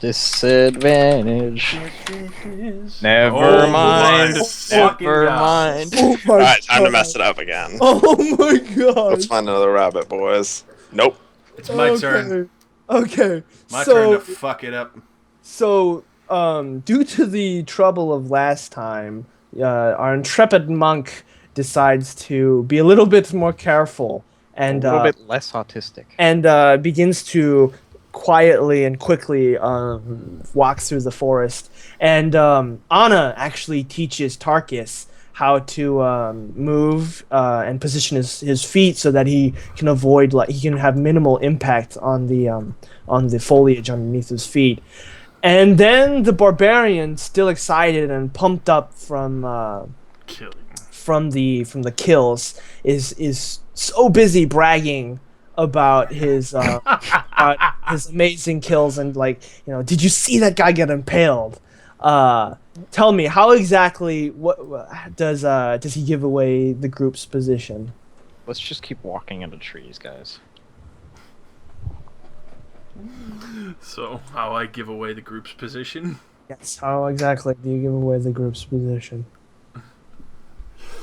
Kind of like in the middle of the conversation, can't help but lose myself, but give like a boisterous laugh.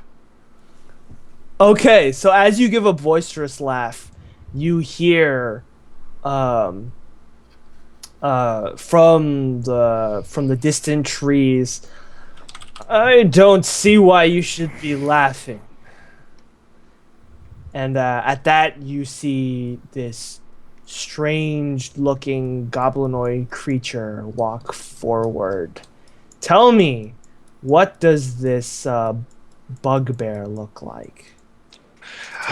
Tarkus. It's Hogtie. What?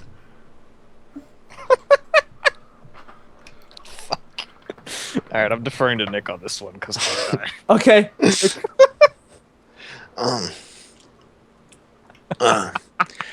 He stands a little over 7 feet tall. His fur a bit patched in some places, but in others is well kempt. He's obviously suffering from some kind of degenerative disease on his hair, but tries to hide it as best as he can. Polishes up his armor and takes great pride in it, knowing that his looks like far better than anyone else's around him. He has a coil of rope lashed around his shoulder and a malicious grin on his face. Take an inspiration point. Holy fuck. Oh dear God. Fucking Hogtie. Okay. Whew. That was That was a roller coaster. Yeah, that was yeah. Welcome Okay. back, Dark Lord.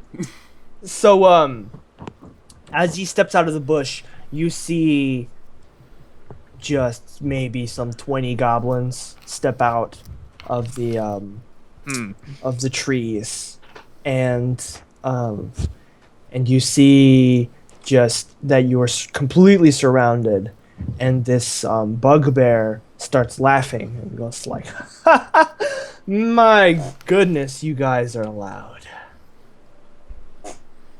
Hey, not me.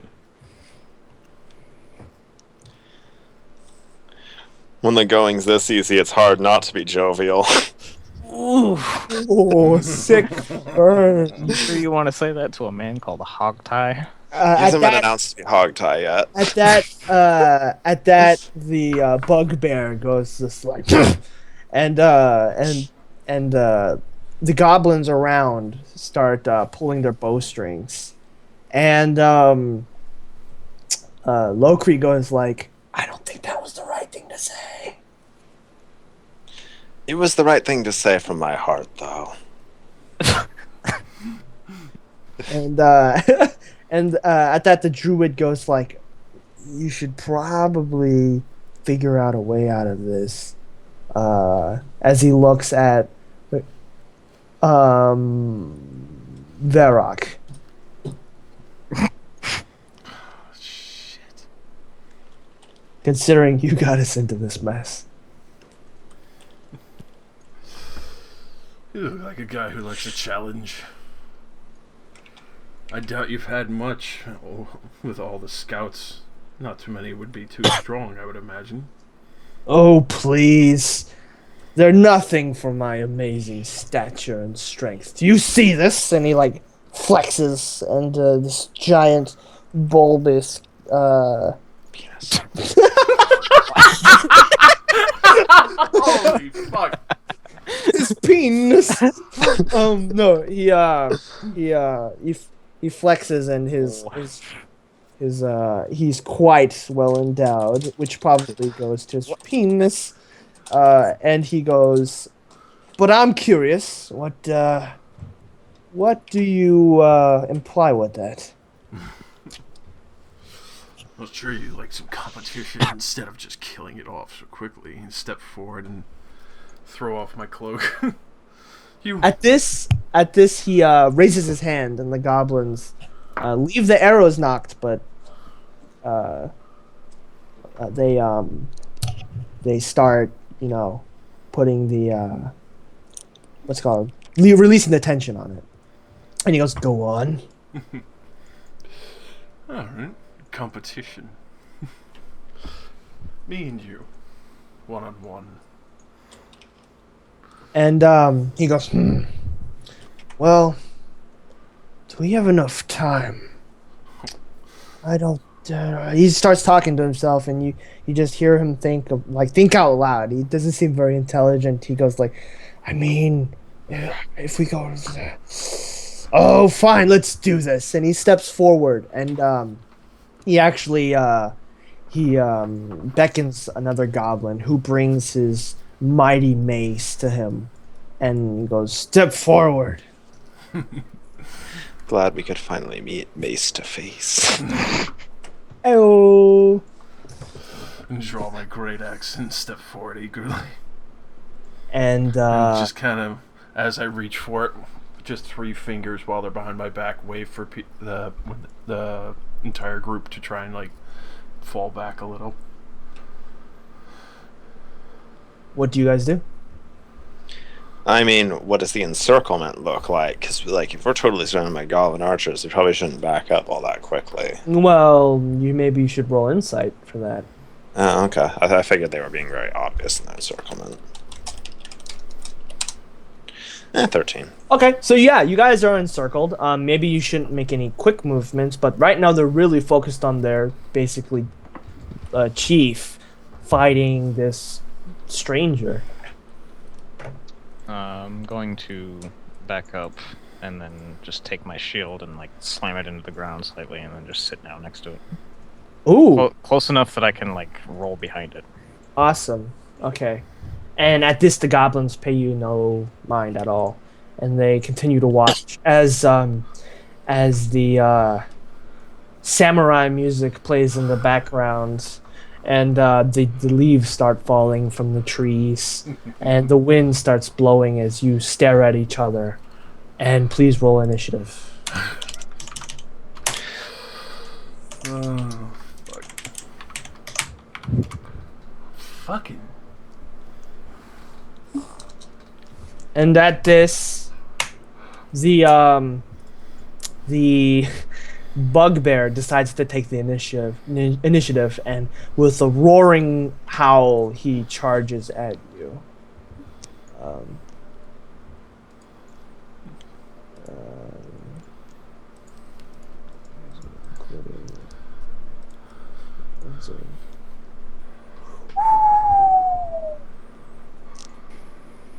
Wow. Oh, God. Wow. Meow. Oreos. Oh, God. So he walks forward and with this surprising amount of strength swings and narrowly misses your face as he clumps the mace into the ground, and it digs like half a foot into the ground. It is now your turn. That surprise attack, man. That fucking surprise attack is brutal. You're lucky.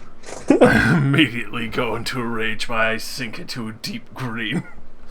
Awesome. And then I immediately go into a frenzy mode and I just start drooling poison. Awesome. Your mouth starts frothing as your body starts to like go in on itself, but also outward, and your muscles start bulging. How long does that take? Is that a full round action? That's just free. I awesome. Immediately go into a rage and frenzy. Awesome. Okay, so as you do that, what do you do afterwards? Now that I get 2 attacks essentially. Ooh, First one going straight at him. awesome. So, Wow. So you hit.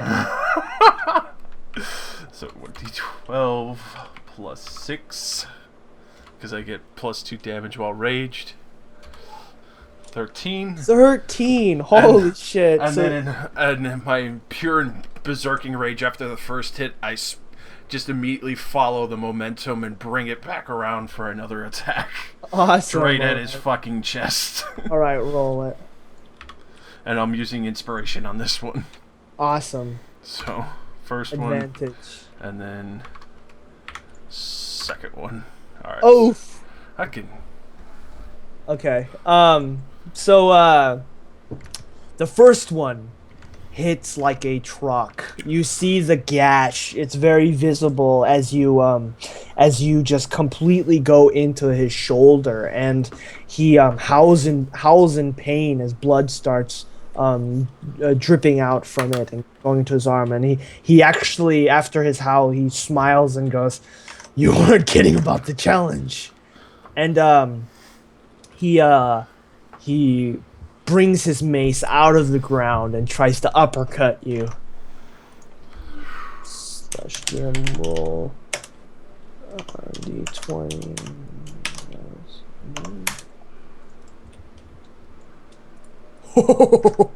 So it hits. It's a square. It's a clean hit on your jaw, and let's see. You have resistance, right? Resistance to bludgeoning. Well, here's the thing. It's piercing. I have resistance to piercing. Okay. I have resistances to piercing, bludgeoning, and slashing. Ooh, awesome. Try and get by. Because you're gonna need it.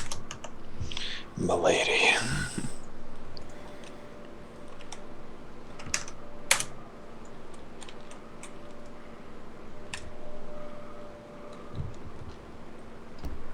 He deals 14 damage. So cut that in half. Uncut in half. And just swings his mace straight up at your jaw and just hits your chin, and your head jerks back. Tell me, how does Varrock just shake away half of this damage? Immediately as he gets hit square in the chin, he just clenches his jaw immediately, pulls it back, and then immediately forces it back down, trying to ignore the mace. Awesome. Okay, and at this, he visibly raises his eyebrows, and it is your turn. All right, so I'm gonna use my reckless attack to stack onto this. Okay. When I make my first attack, doing so gives me advantage. Awesome. So, first one. And then second one. Boom. Ooh. The second one. Added the d12 plus 6. 14. Okay, so the first one actually hits barely. So if you could roll that as well. So that's 14, then you roll for the second one. And then my bonus action attack. 20. Awesome. Okay. So what's the damage in total that you do? So plus 6 on that, so 14 is 7. Yeah. Fucking ones, man. 7 plus 14? Yep. Okay, awesome. So as you deal this enormous amount of damage, he starts frothing as well, and he screams out, "I will not be stopped here!" And swings at you.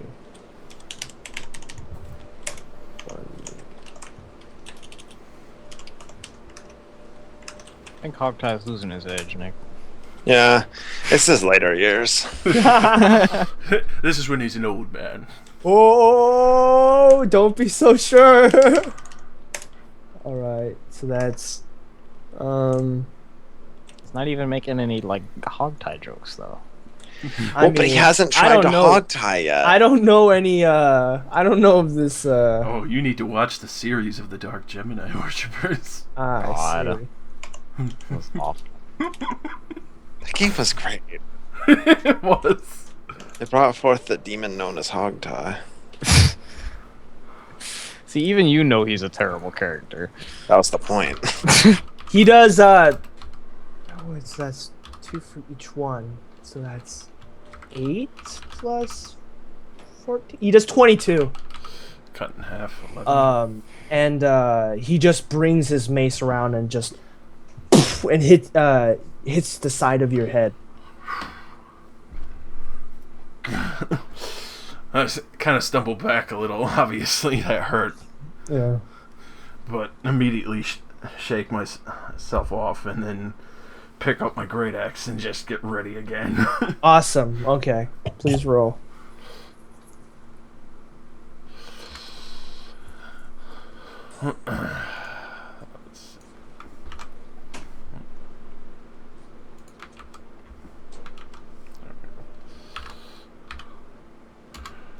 Damn. And then bonus action attack. Natural. Oh! Bitch!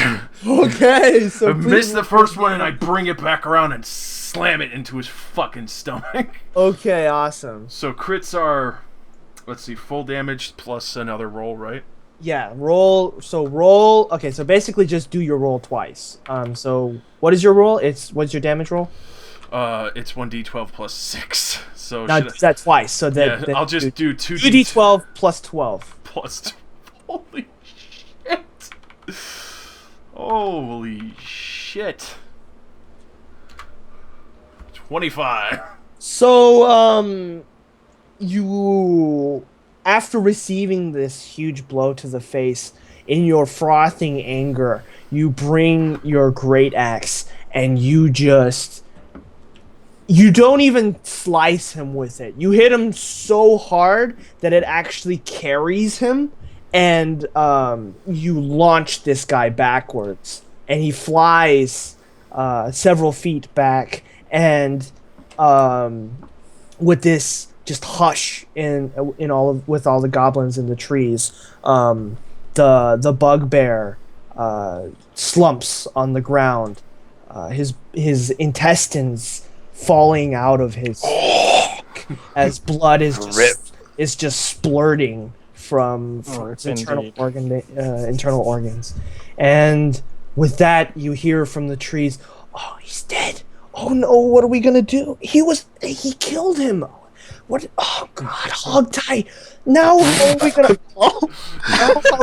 As soon as I hear that, I just go over, stomp on his fucking chest, and just scream out as loud as I can, "Run!" And at that, they all start running, and they go, it's like, "Who will save us from them now? Who will save us from them now?" And a goblin just totally didn't get the memo, and is still staying there, and he goes, "Guys, let's go." What do you guys do?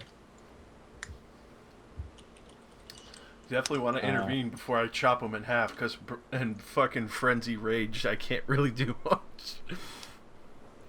This goblin just came from the pisser. Once I've noticed that Hogtie is a crumpled piece of shit on the floor. I don't even know if that's correct. He's a mangled piece of shit. Man, I made a mistake calling him Hogtie. Yeah, you. I walked right into this. I immediately stand up and just rush at the goblin that isn't running, Okay. and baseball bat him with my shield. Awesome. Okay. You don't even have to roll. So you totally baseball bat him, and he goes, "Ah!" and he goes flying off to the tree and hits his head on the back of the tree and is knocked unconscious.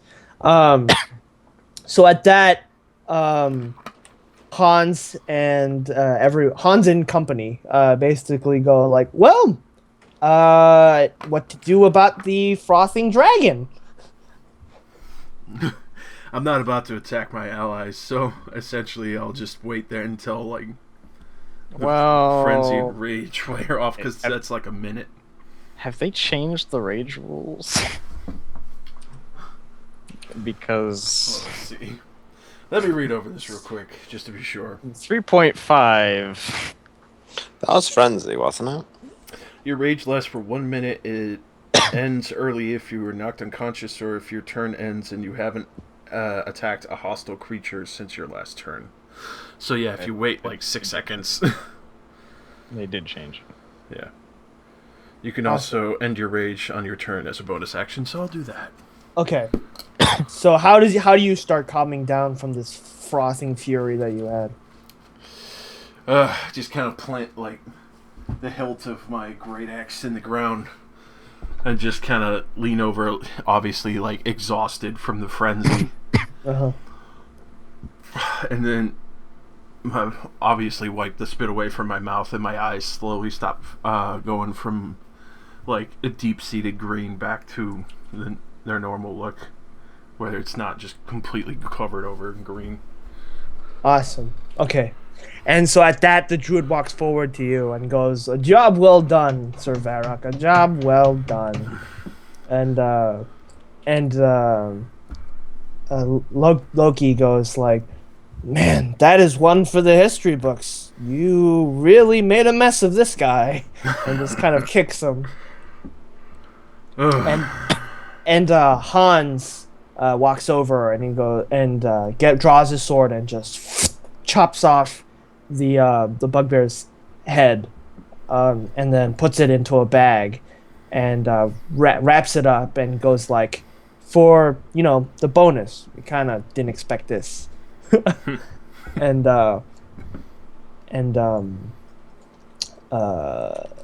you guys can now take a short rest, or you can start heading back to camp.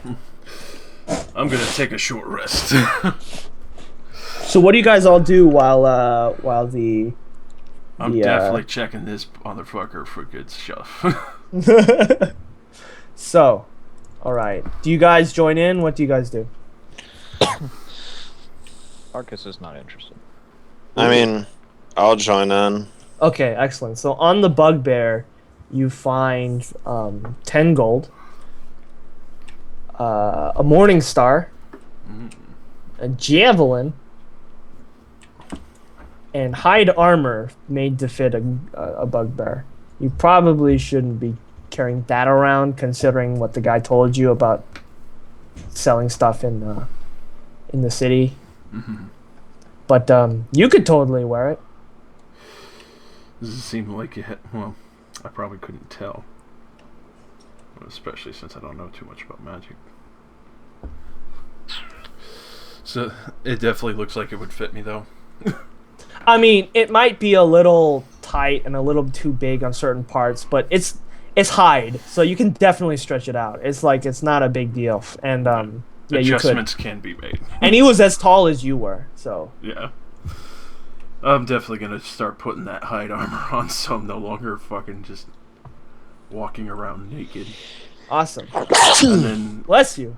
is that mace of his Morning Star. Yep. Morning Star. Does it? Not sure if I would even be able to tell if it's magical or not. You can't. You need a caster who like specializes in that kind of thing. But yeah, You could probably take it to town. Get any praise there. Yeah, I'll take it to town and get it appraised. Awesome. Okay.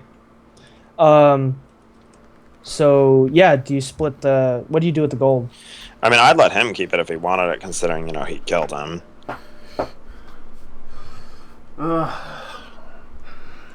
I'll give 3 to each of you guys. Aw, what a nice guy. He's a bloodthirsty murderer with a heart.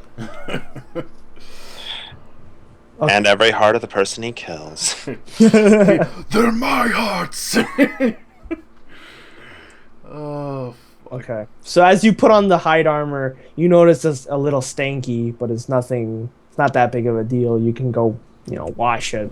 It has these small tooths lined up around the neck area, and they seem to be the teeth of like different animals.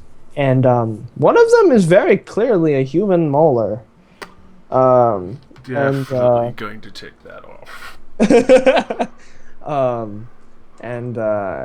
You just see the remnants of this goblin abandoned camp, and you remember that you were told you should probably clean, or not clean, but you should probably make sure that no one can find out about this. The fire is still going. First, I'm gonna scour and see if they have any goods from the merchants. Ooh, okay. Gotta be something good around here. So there are empty wine flasks and all manner of books that were trashed, and then you find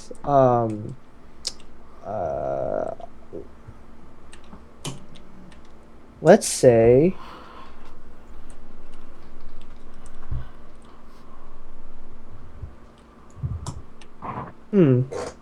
what would be a good merchant's store? You find like a barrel's worth of fine furs. They're the furs from the trapping season. There's very strong and very what's it called? This very what is the word for it? These fine pelts from a good season's worth of trapping. The hide looks strong and not Supple. likely to tear. Supple, thank you. Yeah. It's you find about maybe a barrel's worth of such fine furs. Some of the furs are like laid out in like a bed kind of formation. The bugbear was probably sleeping on it. And your civilization's happiness has increased by 4. Ew. So, how are you gonna carry this barrel of furs? Take out my rope, hempen. Use hog ties rope. True. I'm gonna go find all his bondage rope. Okay. All right. You do find such bondage rope. You find mostly hemp, but there is a little bit of silk. Ooh. I'll tell you which one of those I'd smoke. Neither of them. Oh god. Oh, hog tie. Your later years should have led you down a bad path, didn't they? Start wrapping it around the barrel, trying to like make a nice backpack tie so I can just slip my arms through. Awesome. Okay. So you accomplished this feat. What do the rest of you guys do while he's doing all this stuff? I'm just poking through the camp. He took a short rest, right? Right. Yeah. Yes. So we're there for like an hour. Yeah. Roughly. I am ritualistically cleaning myself Awesome. Okay. and sharpening the sword. Okay, awesome. And the other members are all they're all just keeping watch because While doing that, I'm definitely gonna spend a hit die. awesome. Okay, do that. Get some health back here. And so Nick, you poke around and you find bunch of like senseless like bones and things that the goblins are carrying. And then you find what amounts to like roughly 5 gold. Maybe 6. Getting some spare change. Yeah, like you just kind of like go and like, clearly a lot of the funding was going towards the bugbear, but this is kind of the stuff that the goblins were hiding on the side. And so you like pile it all up and it's like about 6. In silver pieces, sorry. I meant Yeah, I figured.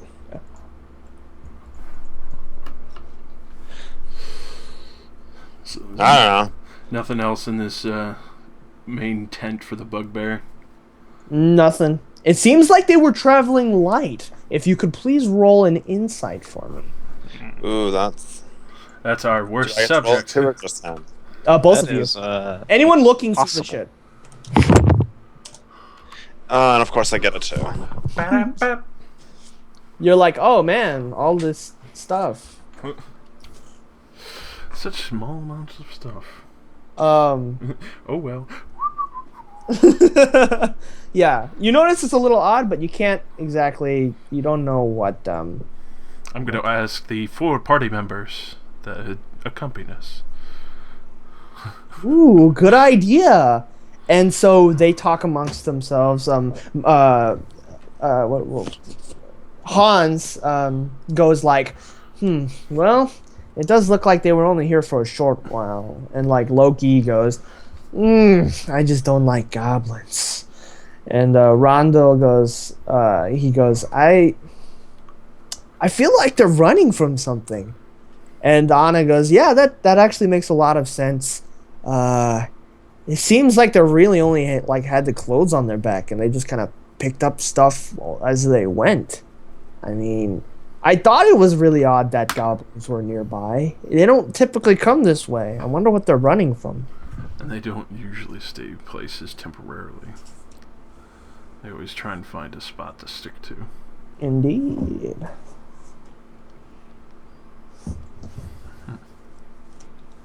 So how are you ritualistically cleaning yourself, Thomas? It's both rhythmic and very slow. Like a belly dancer of the East, where I come from.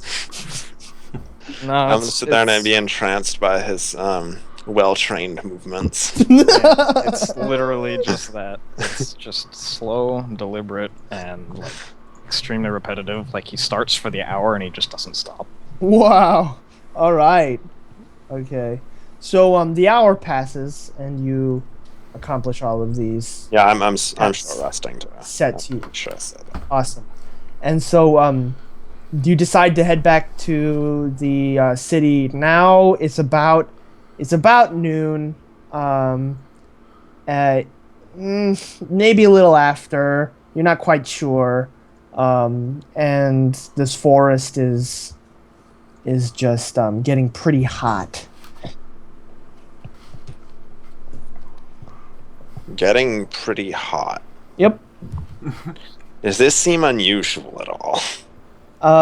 No.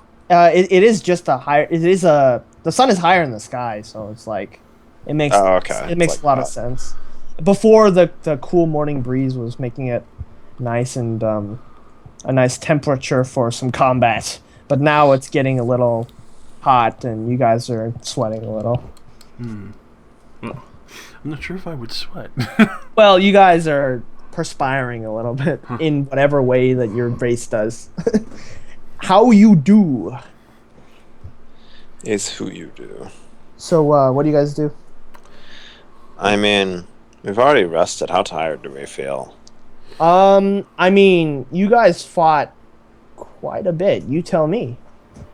I am so good to go, you have no idea. Little tired, but my rage pushed me over. Though I am suffering from one exhaustion level, but that's from frenzy.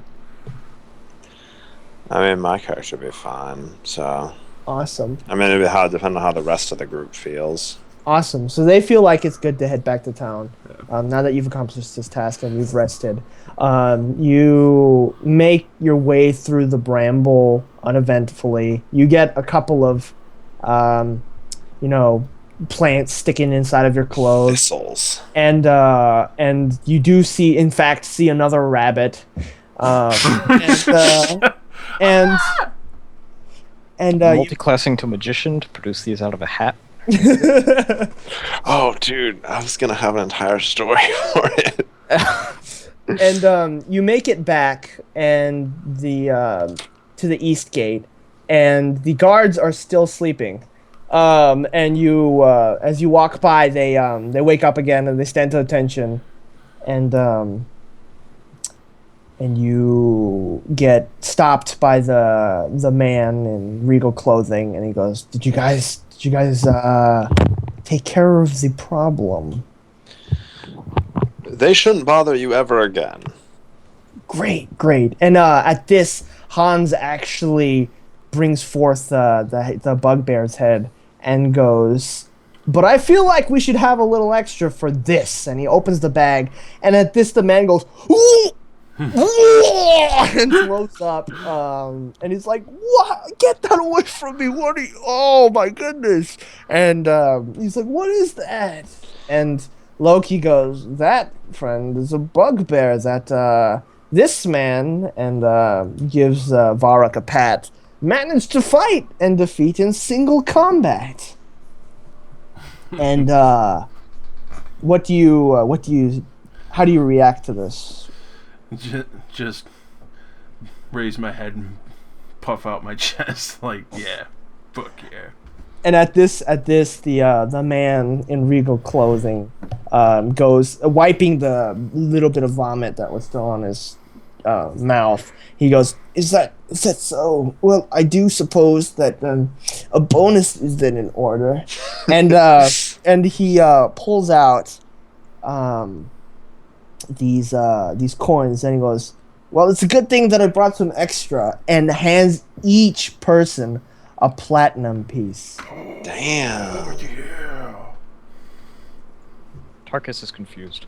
He hands you this bit of metal all proudly, and he and as everyone else is kind of like, whoa, like looking at this plat, you're just like, I how bite. do you bite it. It is the platinum is, I learned quickly from the orc woman in the tavern. I see. And actually I don't know the consistency.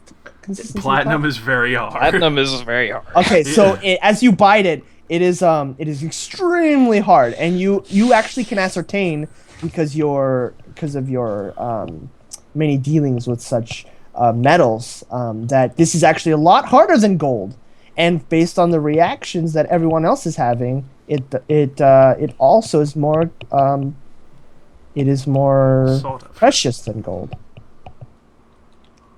So many weird colors. Trust me, that's more valuable than a piece of gold. Yeah, because it's useful. Although not in this small of an amount. Gonna be the platinum warrior. And Tempted to throw it away.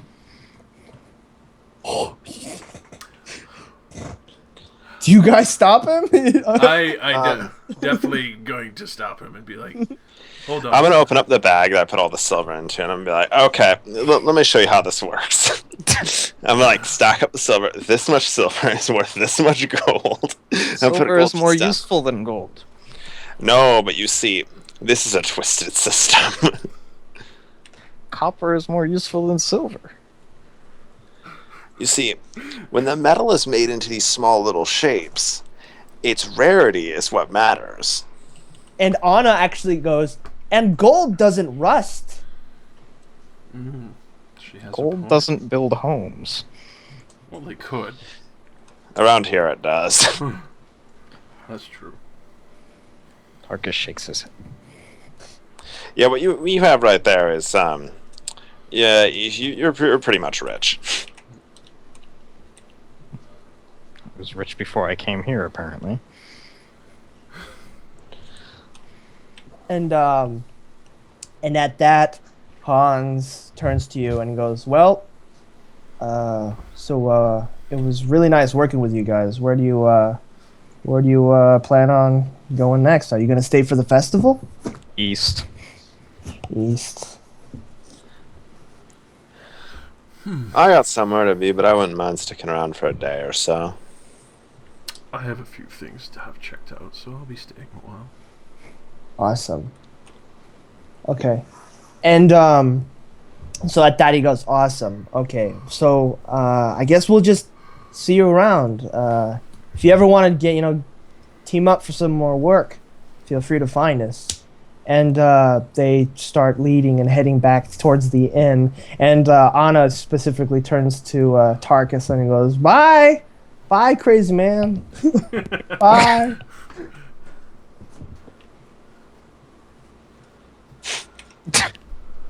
You gonna say anything back? No. It's disrespectful. I'm still confused by the coin. It's so pointless. Now, if you want to understand how much that coin is worth, what do you want right now? East. So you want a horse?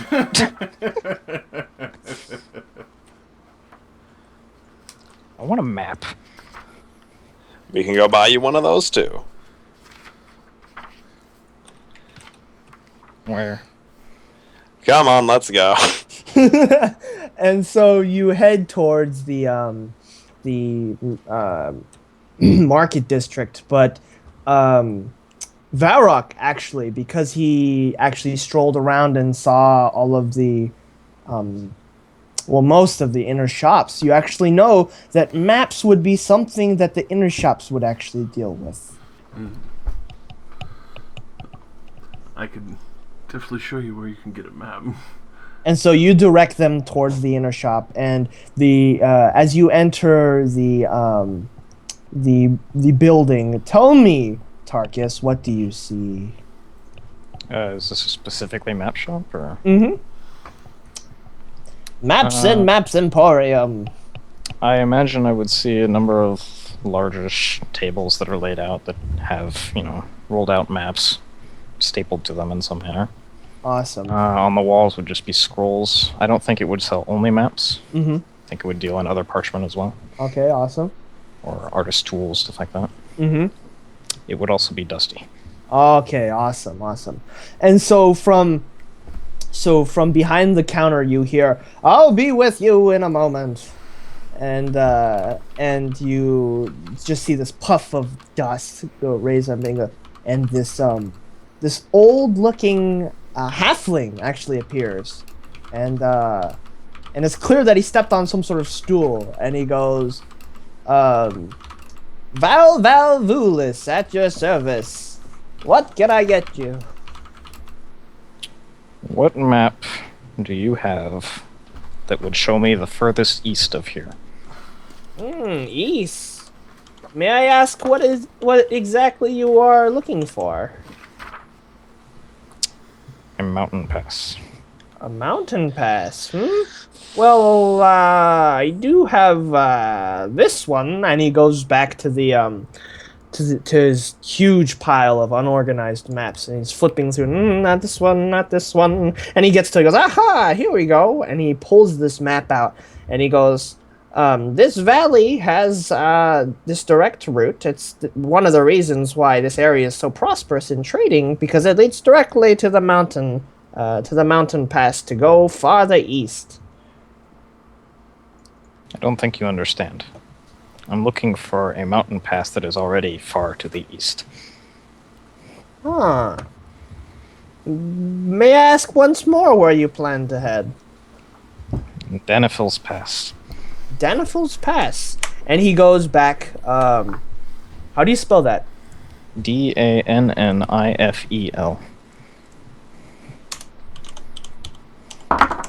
And he produces this map, and he goes, here you are, and he points to Danifil's Pass. He goes, why are you planning to travel so far east? We need to find a crater. A crater? A crater? I have not heard of such a crater. And he goes, and his eyes light up, and he goes, I'll tell you what, if you give me some information on such a phenomena, and maybe some more information on where it might be, I'll give you this map. In exchange.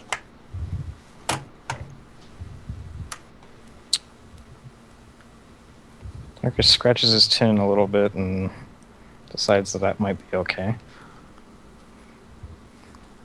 I'm looking for a particular object that has fallen from the sky.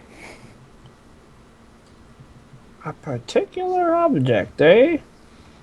How very peculiar. And do you know where this object has fallen? Is it, I mean, I'd imagine it'd be pretty hard to find something like a starstone? No, much larger. Keck. And he goes, much larger, you say? Wouldn't something be fairly obvious to the people? You'd think so. That is odd. And then at that he goes, And he kind of opens his eyes and he goes, "So I heard this tale from a wandering passerby," and he pulls out another map and he goes, "Is this what you seek?" And he immediately points to this giant circled area in the middle of this forested area, and hastily drawn it says the Tower to Heaven, and he goes, a person coming through decided to impart this to me, and I thought it was the ramblings of a madman. But is this perhaps what you meant by falling out of the sky?" That sounds about right. And what do you, Brunswick and Varrock, say to this? I'm just gonna like smirk a bit and make a mental note of where it is, and just say like, "Hey, that's where I was gonna go too." Sounds like a very dangerous place. You and what army? Myself and I. That tower is a route to ascension. You are not permitted. Why not? The Sky King forbids it. Can I have a discussion with him then? That would be an insult to his name. Alright then. And at this he goes, so for, as agreed, here's the map to the pass, and he hands that to you. And he goes, and if you want this map to the tower, I'd say 10 gold. No, let's be, you seem like an interesting man. Let's go 8 gold.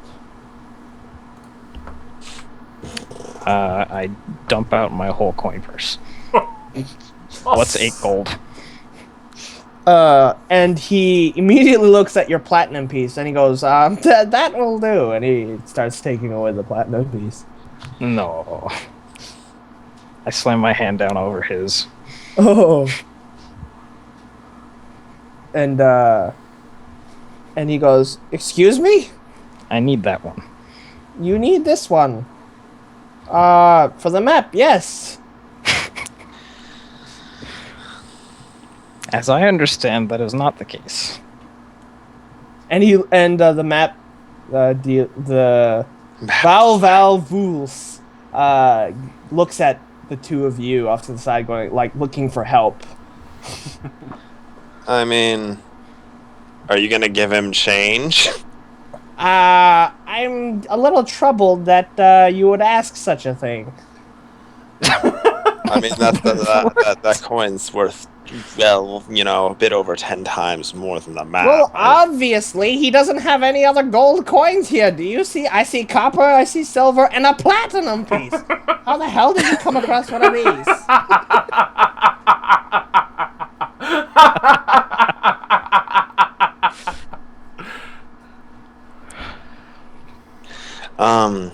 I'm just gonna be like, all right, keep your platinum. We need to get that exchange at a bank anyway, and I'll pay for his map.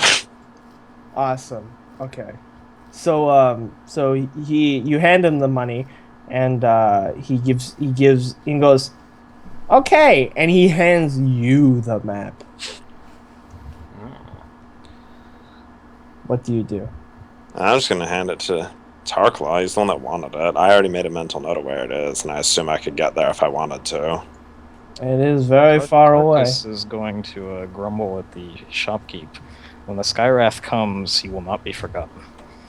And he goes, thanks! I'd love to go down in the annals of history.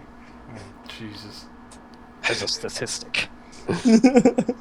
And at that, he goes back to what he was doing before, just digging through random things and pretending to organize stuff. I'm gonna go out in the market and take my barrow hides and see if anyone knows Barrel somebody be interested in buying. Awesome. Okay. So, do you guys all do this? I'm gonna take Tarklaw if he wants to the bank to exchange his money for smaller money. Well, the market is actually kind of like at the epicenter of the city, so you'd have to pass through it to get to the bank, and Tarkus would have to go through that to get to the eastern gate.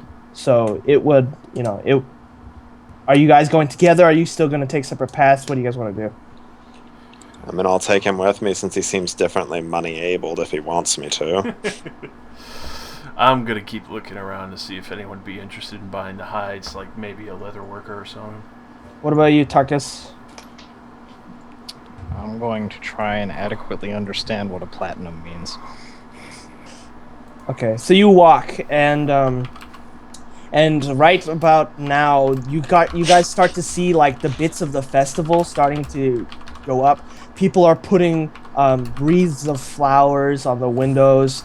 There's all of these like props on the side with like the shapes of idols and monsters and heroes, and people are running around. Kids are running around in costume, and there's all sorts of pre-festivity things going on, and people are already starting to drink and be merry, and you walk through the marketplace. And again, people are hawking their wares. You smell the wonderful smell of freshly cooked meat, and all sorts of huge bonfires start going up as the prepares for the festival. And you walk, and you guys see the troop in the distance. And Anna notices you, Tarkus, and goes and starts waving. What do you do? Swiggity spooty, she's coming for your booty. What? No. Visit Evazel, I'm breaking those vows like Dazzle. What do you do? Tarkus, as awkwardly as possible, just raises his hand. And at that, she goes, she makes like a visible beckoning towards you. And how do you respond to that? Tarkus looks at Brunswick. I mean, do you want to go talk to her? Tarkus shrugs. I suppose. Sure, why not? Let's see what she wants. As you start stepping towards her near the market center, you hear a loud and the sky above you begins to darken and swirl, and fire starts raining from the sky. The Skyrath came a bit too soon, it seems. And no, I'm pretty sure that's just magic. Wait.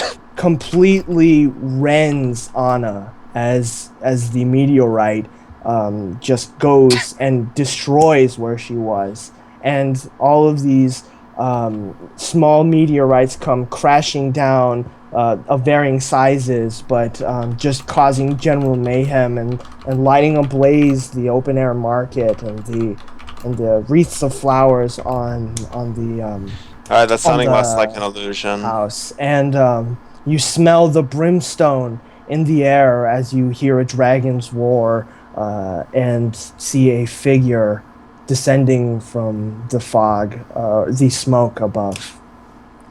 And that's where we will end our session. Mm-hmm.